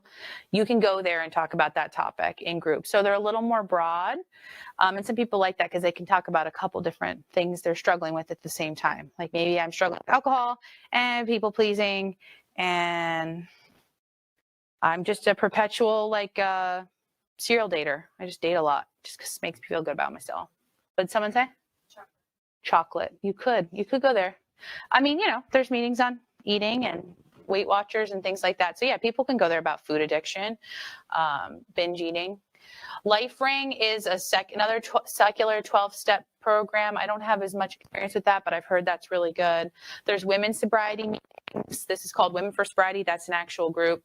Sober Grid is an app on your phone that you can connect with people. It's still connecting online, but at least it's connecting. And sometimes I kind of use the online as the gateway for people. Like if they don't want to go in person because that's super intimidating, like who might I see there? You can go online and never show your face and don't put your name in the chat. Just put first initial, they can be super anonymous. No one even has to see you. I have clients who never turn their mic or their screen on. So they're there, but it's kind of an entry point for lots of people. And then there's mutual support groups that are run by not counselors, run by other people who are in recovery. I'm not going to go over all of these, but I wanted you to have them. This is one of those things I wanted you just to have. These are the 12 steps. People talk about it all the time, and sometimes people are like, I don't even know what it is. The ones where I end up spending a lot of time with people are kind of in this 6 to 9 category. So what are my character defects, our shortcomings, people that we've harmed, making amends with them, taking this personal inventory. This is where a lot of the therapy work starts. I see the therapy work happening. Not that we can't do the therapy work up here, but a lot of times this is where I see people entering therapy kind of around here because they're like, I just really realize I don't care about people, and I'm not empathetic to other people's needs, and and I need to work on that. Okay, cool. That's a great topic. People are very honest when they're in recovery normally, especially in AA. I find that people in AA are extremely honest. I love working with them because it's just kind of like, here I am. If you're doing the steps, you're talking to a sponsor about all your flaws, and they're sometimes telling you all their flaws. So it's very, very open and honest, and that honesty is really empowering for people. Shame is where we hide all of our addictions, so we don't say anything. So when people are honest, it's just so freeing, and it's so fun to work with them because they're ready to work.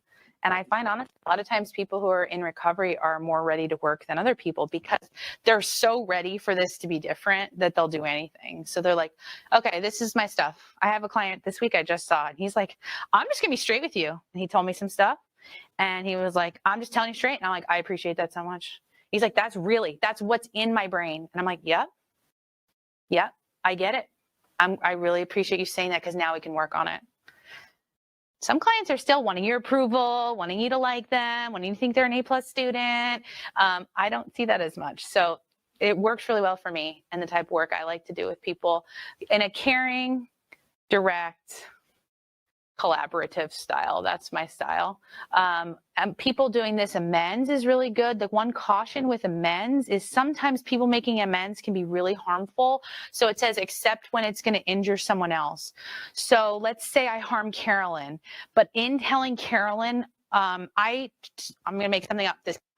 I slept with Carolyn's husband. If me telling Carolyn that like destroys her life, but I want to make amends because this happened 20 years ago, guys. Okay. I want to tell her because it's going to get it off my chest, but it's going to explode her life. They want people not to do that at that time. So we are all for honesty in AA, but when it makes someone else's life implode, then it's selfish. So if it's just for me to be able to check off the list, oh, I told her, finally, told her that thing I did. It's the motive is to build the relationship back. Like, hey, I really wronged you, Carolyn. 10 years ago, I stole money out of your purse and I feel really bad about it. And I have like pulled away from you since then because I feel so guilty and I want us to be close. Yes, that again, connection. The amends is for the purpose of connection. I'm going to keep going unless anyone has any questions about 12 steps. Okay, these are some of the medications that are used for addiction. I already mentioned some of them. We aren't prescribing these things, but it's good for you to know what they are. We have Camprol, that's a detox aid for helping with withdrawal.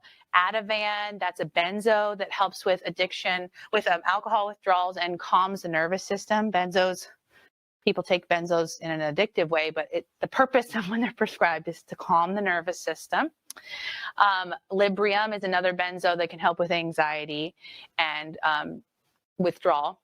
Trazodone is a sleep aid. The challenge with trazodone is it can give you really, really, really vivid dreams and can cause people to become suicidal. So when people are on trazodone, so we have to just watch. And so doctors, there's a reason psychiatrists will ask you about suicidality every time you meet them if they're giving you trazodone, because I've had clients have like crazy, crazy dreams, like almost like psychedelic kind of dreams where like it was so real, I thought it happened, and like I couldn't like separate reality from like the dream. Mm-hmm. Wonderful. I'm so glad they heard that from a client. Like, have you ever had that? Like, I've had that where I dreamed my husband cheated on me and I was mad at him the whole next day. And he's like, Erin, what are you talking about? I'm like, you were kissing that girl in my dream. He's like, that wasn't real life. And I'm like, oh yeah.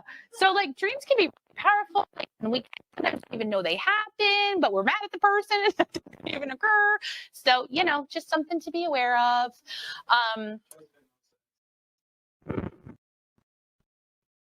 For men, sexual consequences. Trazodone has sexual consequences. Sleep, but at a cost. Right. Right. Oh, prolonged directions that don't go away. Good to know. Did not know that. One thing I want to mention here is that this was explained to me and it was really helpful that when people are using, it's kind of like a pendulum. So the pendulum has swung one way, and then what happens is the pendulum swings the other way, because again, we've just taken away all the things from the body that the body was used to. So now the pendulum swings the other way. So then they're in this hyper arousal state over here because they literally don't have their drugs anymore, or the thing that's calmed them or helped in the coping strategy. Medications like this are going to start to help the pendulum swing back the other way so that we can get to the state of equilibrium in the center. When we're in this pendulum swing, people have extreme issues with sleeping, focus, memory loss, all kinds of issues because they're in a hyperarousal state. Think if you're in a fight or flight state, how you feel. Are you remembering the things you need to do? Did you remember to feed the dog? Probably not.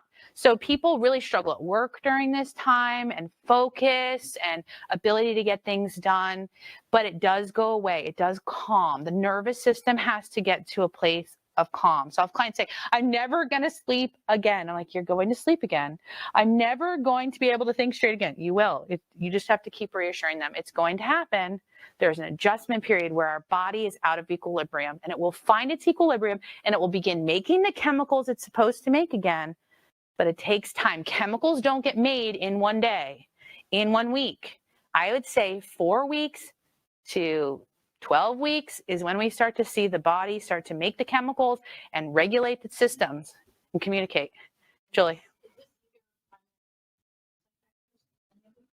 Yes, primary or psychiatrist can do both, but with these detox, they're normally in hospital or in an inpatient facility doing this. Most primary care isn't doing this. They will give trazodone. I hope they're not just handing out Librium to people because it's addictive. So sometimes we're giving addictive meds to help people get off one drug. You know, it's kind of a watching harm reduction type problem. Alcohol use, I already shared about antabuse. Antabuse, if you drink while taking it, it makes you vomit, nausea, chest pain. Some clients say they don't experience that. I wondered if they were actually taking it. So I would give it to people and have to watch them take it while they were in program with us. The only people who didn't take it was people with really severely damaged livers, because antabuse can damage your liver more. Again, medicine's causing other problems, but it's all harm reduction. We're trying to help them get off alcohol.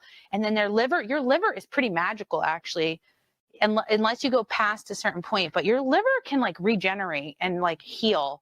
Your body systems can do amazing things. Even in the 8 weeks I was there, it was amazing to see how people looked, how people acted, and their blood work. It was crazy. So it can improve. Naltrexone helps people with drinking because it's another opiate blocker. It's blocking the opiates, and so it's helping the body work everything out while it's kind of adjusting. Opiates, you've heard about a lot of these, Suboxone. Those are the little strips I was telling you about. It's helps with cravings. It's a partial agonist, which means it's doing the blocking that we talked about. So it's blocking it so that you don't need more and your body needs more, and it's telling the brain what to do. Naltrexone or Vivitrol, those are shots. You can get it can be a pill or you can take a shot in your butt. That's why I'm pointing here. You have to have someone who's trained to give that. It's like you have to be a nurse or a doctor to give that to someone. Methadone, you see a lot of methadone clinics out there. That's helping people get off opiates. As we talked about, it does have some long-term effects. All of these have health effects. You can't stay on Vivitrol forever. Like, it has bone density issues and things like that. Narcan, that's something you all can have. That's to help people if they've overdosed, basically bring them back to life. It's like basically saves people. So you can get Narcan. I was in Frederick, I think, and they left a table up front. They were giving out free Narcan. I didn't take one, but you can have that just available and you can give it to someone if they're dying. So you can ask a question? No. Cool. We're almost done. You guys are doing great. That's so wild. You just have it in your bag. People have it in their purse. What do you do? It's like a inhalant. You go like that and it brings it back. A lot of people have it, like medics and stuff and nurses. You can get. Yeah. Joe Schmo can have it. If you have someone in your life who might struggle with overdosing, that's not a bad idea. These are, I have a couple more slides. These are some things to consider. We kind of already touched on them, so I'm going to go quick. It's just having a prescriber who understands that medications can be habit forming. It's important. There's things that are addictive, and you shouldn't just give free refills to Joe Schmo of all these pain pills. That's dangerous. PCPs need to be aware of what they're giving people and limit use. So I'll have clients say, "Hi, Dr. I have a problem with addiction. Please don't give me the following. That's going to be bad for me." They will say that. Do not give me unlimited refills. That's dangerous. So we have to know ourselves and help clients know themselves. We're going to help monitor people taking their medication as prescribed, just like we would with anxiety or anything else. Are you taking your anxiety meds? Are you taking them as prescribed? Well, sometimes I take a little extra Xanax when I'm stressed and then I drink. And we need to be asking how they're taking their medications. What do I say here? Oh, yes. A lot of my clients when I used to work at Colmac were professionals. We could talk a long time about this, but the stigma is people in addiction are homeless people and bums. But a lot of professionals we work with every day are addicts. A lot of people who have access to medication, dentists, doctors. I worked with a lot of dentists from the dental board that would get recommended to us because they were writing their own prescriptions. So nurses taking medication from the cabinets, taking pure fentanyl and using it. So some people lose access to having keys for in the hospital for certain drugs. Some people have to have someone next to them as they get the medication. Hey, I need you to stand here. I take this. You see the amount. I take it to patient because they have been diverting the medication. That's what that means. When someone diverts is they're taking it from where it needs to go, putting a vial in their pocket and using it. And as he shared, it's pure. So it's the best of the best. And you can get it in the hospitals. You can write yourself a prescription if you're a doctor. So we can't forget that that meant to say physicians, not physicals. So, you know, people who are professional type of people also are an addiction. Very, very common. Made me a little scared, not gonna lie. I already have a lot of dental trauma, some of you know, so my dentist is great, but makes me a little nervous when people are like, yeah, I was high a lot during surgeries. It's scary. It's scary. We have a lot of people from Baltimore City who drive the garbage trucks, the snow plows, that they would be just stopping and getting heroin on their routes and using and driving gigantic trucks down the road. So that's why I always say to my husband, I'm not worried about you driving. I'm worried about everybody else on the road, because it's not just 8 to 12 o'clock at night that it's dangerous to be driving on the road. Monday morning, people are high and drunk and using in the vehicle, driving down big trucks down the road. So just be safe out there. Not to scare you, but it's all around us, and we just sometimes need to be aware that it's everybody can struggle with addiction. Clients need to be honest with their prescribers about how much they're using. And as we talked about, we need to coordinate communication with our psychiatrists and the providers. But I don't want to be the only one knowing about stuff, because that's dangerous. We're almost done. This is what we used in Colmac with our clients. I got this from their website. This is what relapse looks like. So a lot of times we talk about, oh, it just happened. I just drank. No, you knew your wife was going out of town and you went to the bar before she left and you got your alcohol and you set all your plans up so everything was canceled so that you could drink that weekend. You made that plan 2 weeks ago. You knew that you were taking off work and you weren't going to be drug screened. So while you were on vacation, you were going to use the drugs you used to use. People are making plans. They don't admit they're making plans, but they're making plans. Clients told me that one big time of trigger, a trigger for a lot of people is snowstorms, which I had never thought about, but I'm not gonna be able to get my drugs or alcohol during a snowstorm. So if I know a snowstorm's coming, I have to go hit up my dealer. So I have enough drugs to make it through 3 days of the snowstorm. I don't think like that because I'm not in active addiction, but that is a real thing that I've got to have. Just like we'd go to the store to get milk and bread, people are like, I got to get out there and get my drugs before this storm hits. So people are setting up things. The rationalization is our brain saying it's okay. There's something that occurs that causes a trigger.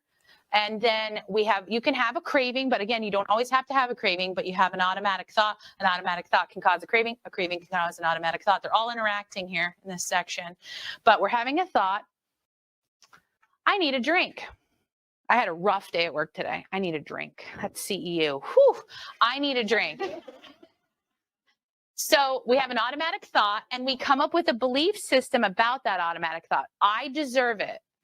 That day was so hard, I deserve a drink, right? We do that all the time, whatever it is. It could be brownie. We talk about chocolate, right? Brownies, food, gambling, whatever. It doesn't matter. Insert the thing. I'm just using alcohol because it's easy. But I deserve it. I'm a grown-up. I'm going to do what I want. I'm allowed to have that.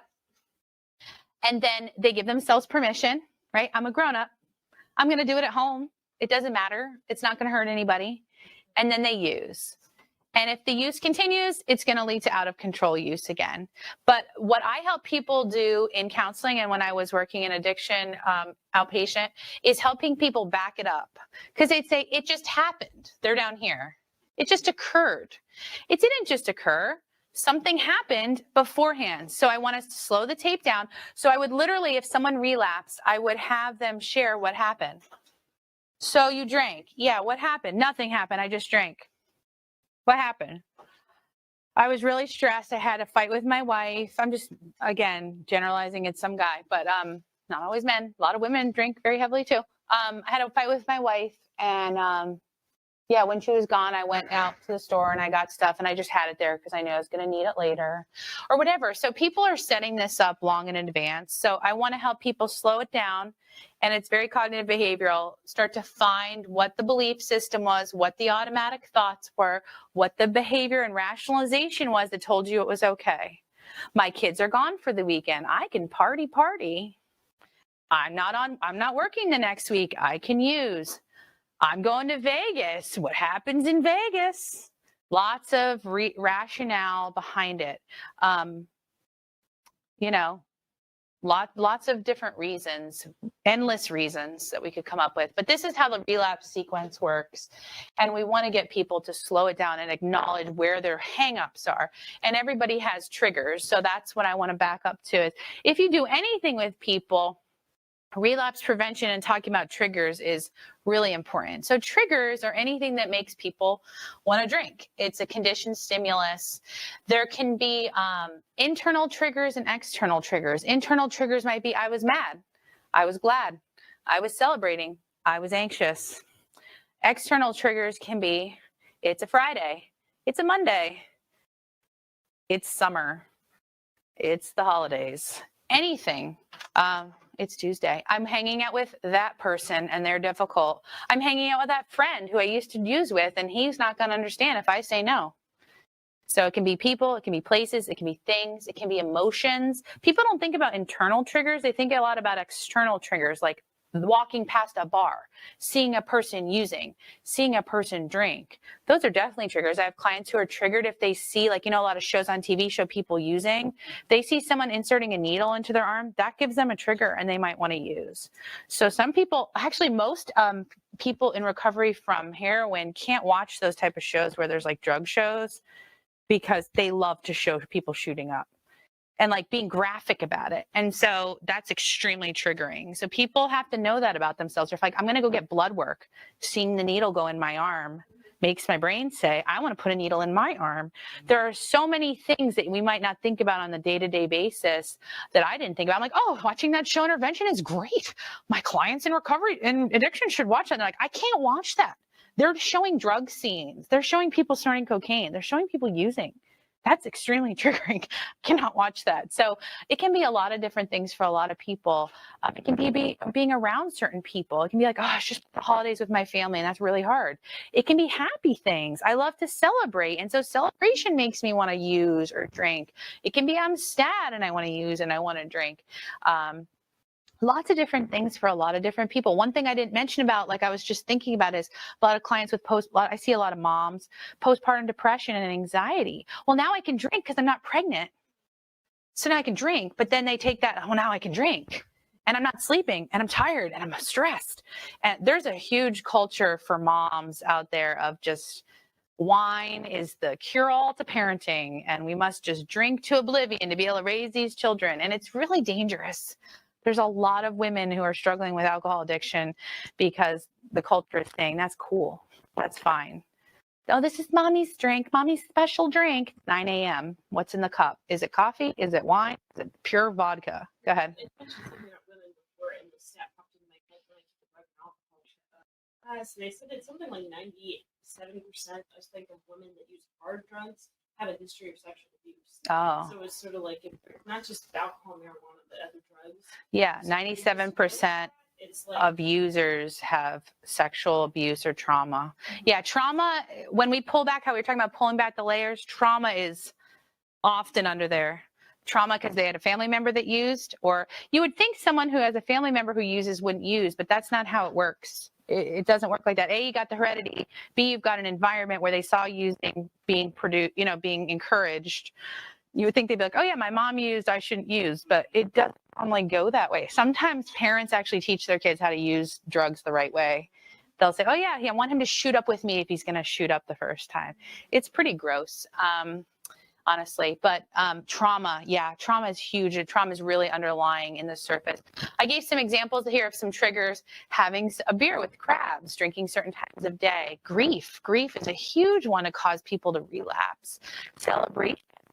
Great times to celebrate, but for some people, celebration means I'm going to get plastered drunk or I'm going to go use my drug of choice because we're celebrating. Just want to talk about spirituality for a minute. As I mentioned about AA, they're very big on the higher power, whatever that is. It can be different things to different people. You might interpret it as God. They might say the universe. The community as a collective can be higher power. Basically anything that's outside yourself.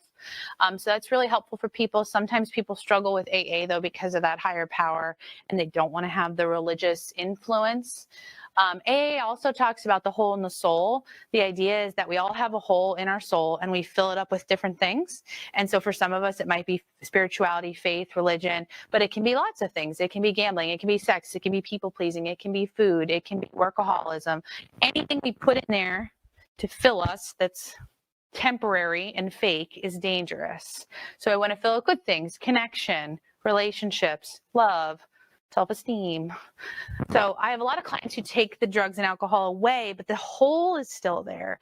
What we do with the hole, so people will then go back to using, or they'll, what AA calls like a dry drunk.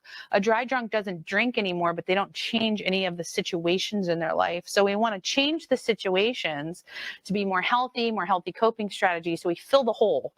Kind of like a pot. I think of it like a pothole, and it just keeps staying there and you just keep busting your car over it every time. So we got to fill the hole in so that we can be different. This study that was really interesting, I provide the link at the end, you can look it up, from Columbia University, the National Center on Addiction and Substance Use, that God, spirituality, religion were really key factors in preventing use and protective factors.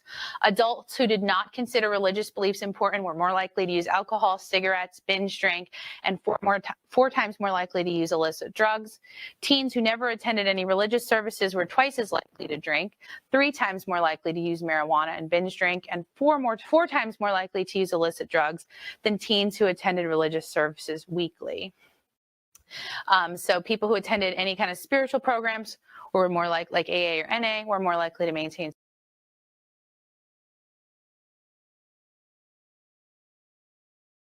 What if faith and religion and spirituality have been a harm to them?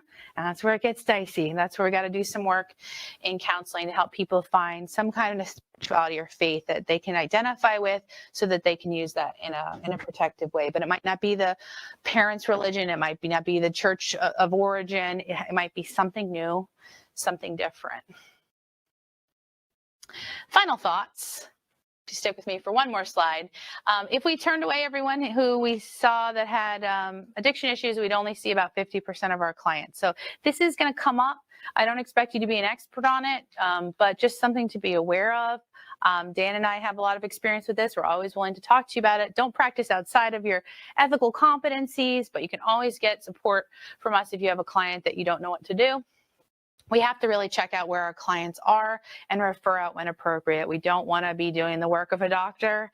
We are once a week counseling typically. We cannot be inpatient for people. We cannot be seeing people on the level they need if they need more. So don't be afraid to get them more help and then say, come back to me when you're done with that. So go away for 30 days, come back to me. But, you know, like Dan and I were talking, sometimes having too many different sometimes they might have an addiction counselor and another therapist. It can get kind of complicated. So, you know, I like to be kind of just doing the work with them. But if they need a psychiatrist or they need to go away for an IOP group, you know, I want them to get what they need. I have a question. Yeah. How can we determine whether or not to like refer out? Because I had a lot of clients that struggle with alcoholism, but they were functional alcohol. They were able to go to work and everything, but they had alcoholism negatively impact their relationship. Right. And so how can we determine when we should like refer out? Do we discharge them if they don't get treatment? Or like, how do we know when to refer out? I'm just repeating the question. How do we know when to refer out if someone is a functional alcoholic? I think, again, it goes back to, do they want help? Maybe you say, do you think you need to get help? And they say no. So you could stop seeing them, but then what are they going to do? Nothing. I think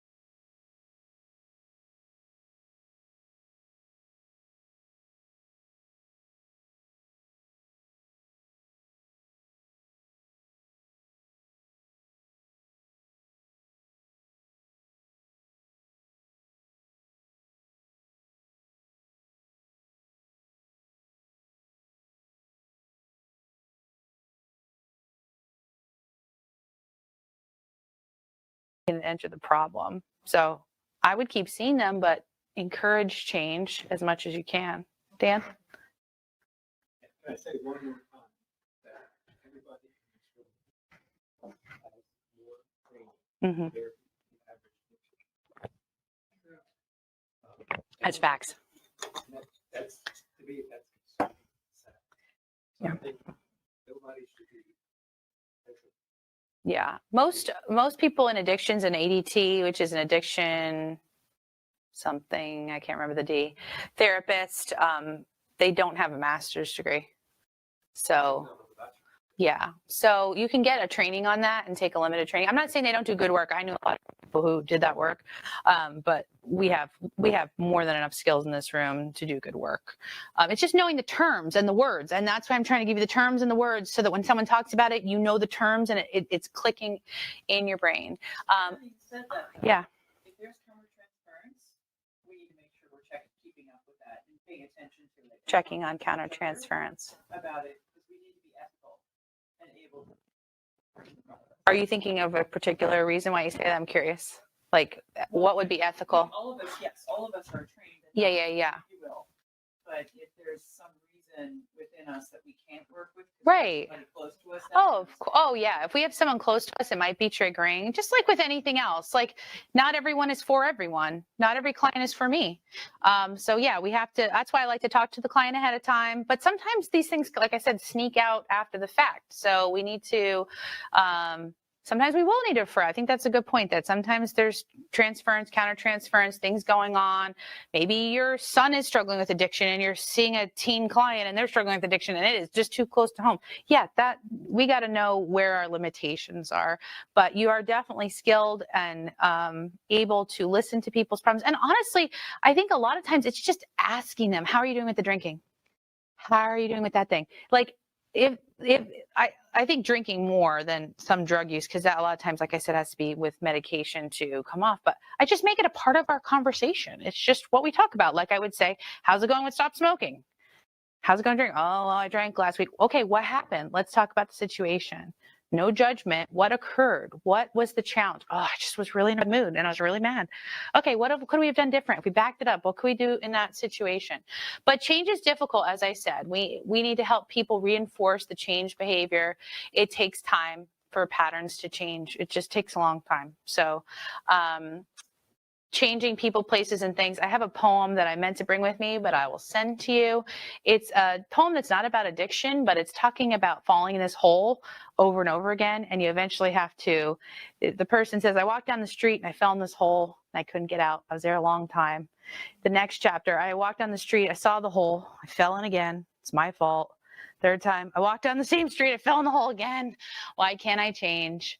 Fourth time, I walked down the street, I walked down a different street. So we learn to do different things, gain awareness, change things about ourselves, but it takes time. It's a cool poem. I use it with clients for lots of things, not just addiction. Honesty is the key to all of this. We need clients to be honest.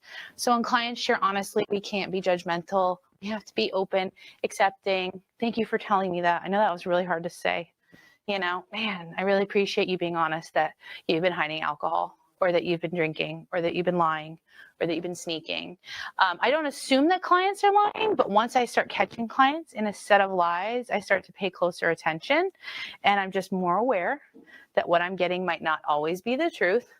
Dishonesty is really, really common. So I don't like I said, I'm not like, aha, got you, but I'm just more aware that everything I'm getting might be their version of reality that they want to believe is true. They might not even be lying on purpose. They might honestly have convinced themselves that's reality. So just being open to what's going on for people. These are some resources I provided. I mentioned about the Colmac Clinic. The Bergen Group is another great one that does similar work, and they actually offer therapy there too. Harbor of Grace is a good inpatient group and intensive outpatient. They also have a program for first responders. We didn't talk about that, but there's groups of people that really struggle with addiction. We know military, first responders, people see a lot of trauma, a lot of that secondary trauma. Father Martin's Ashley is the place that I mentioned about. Some insurances they take, some they don't.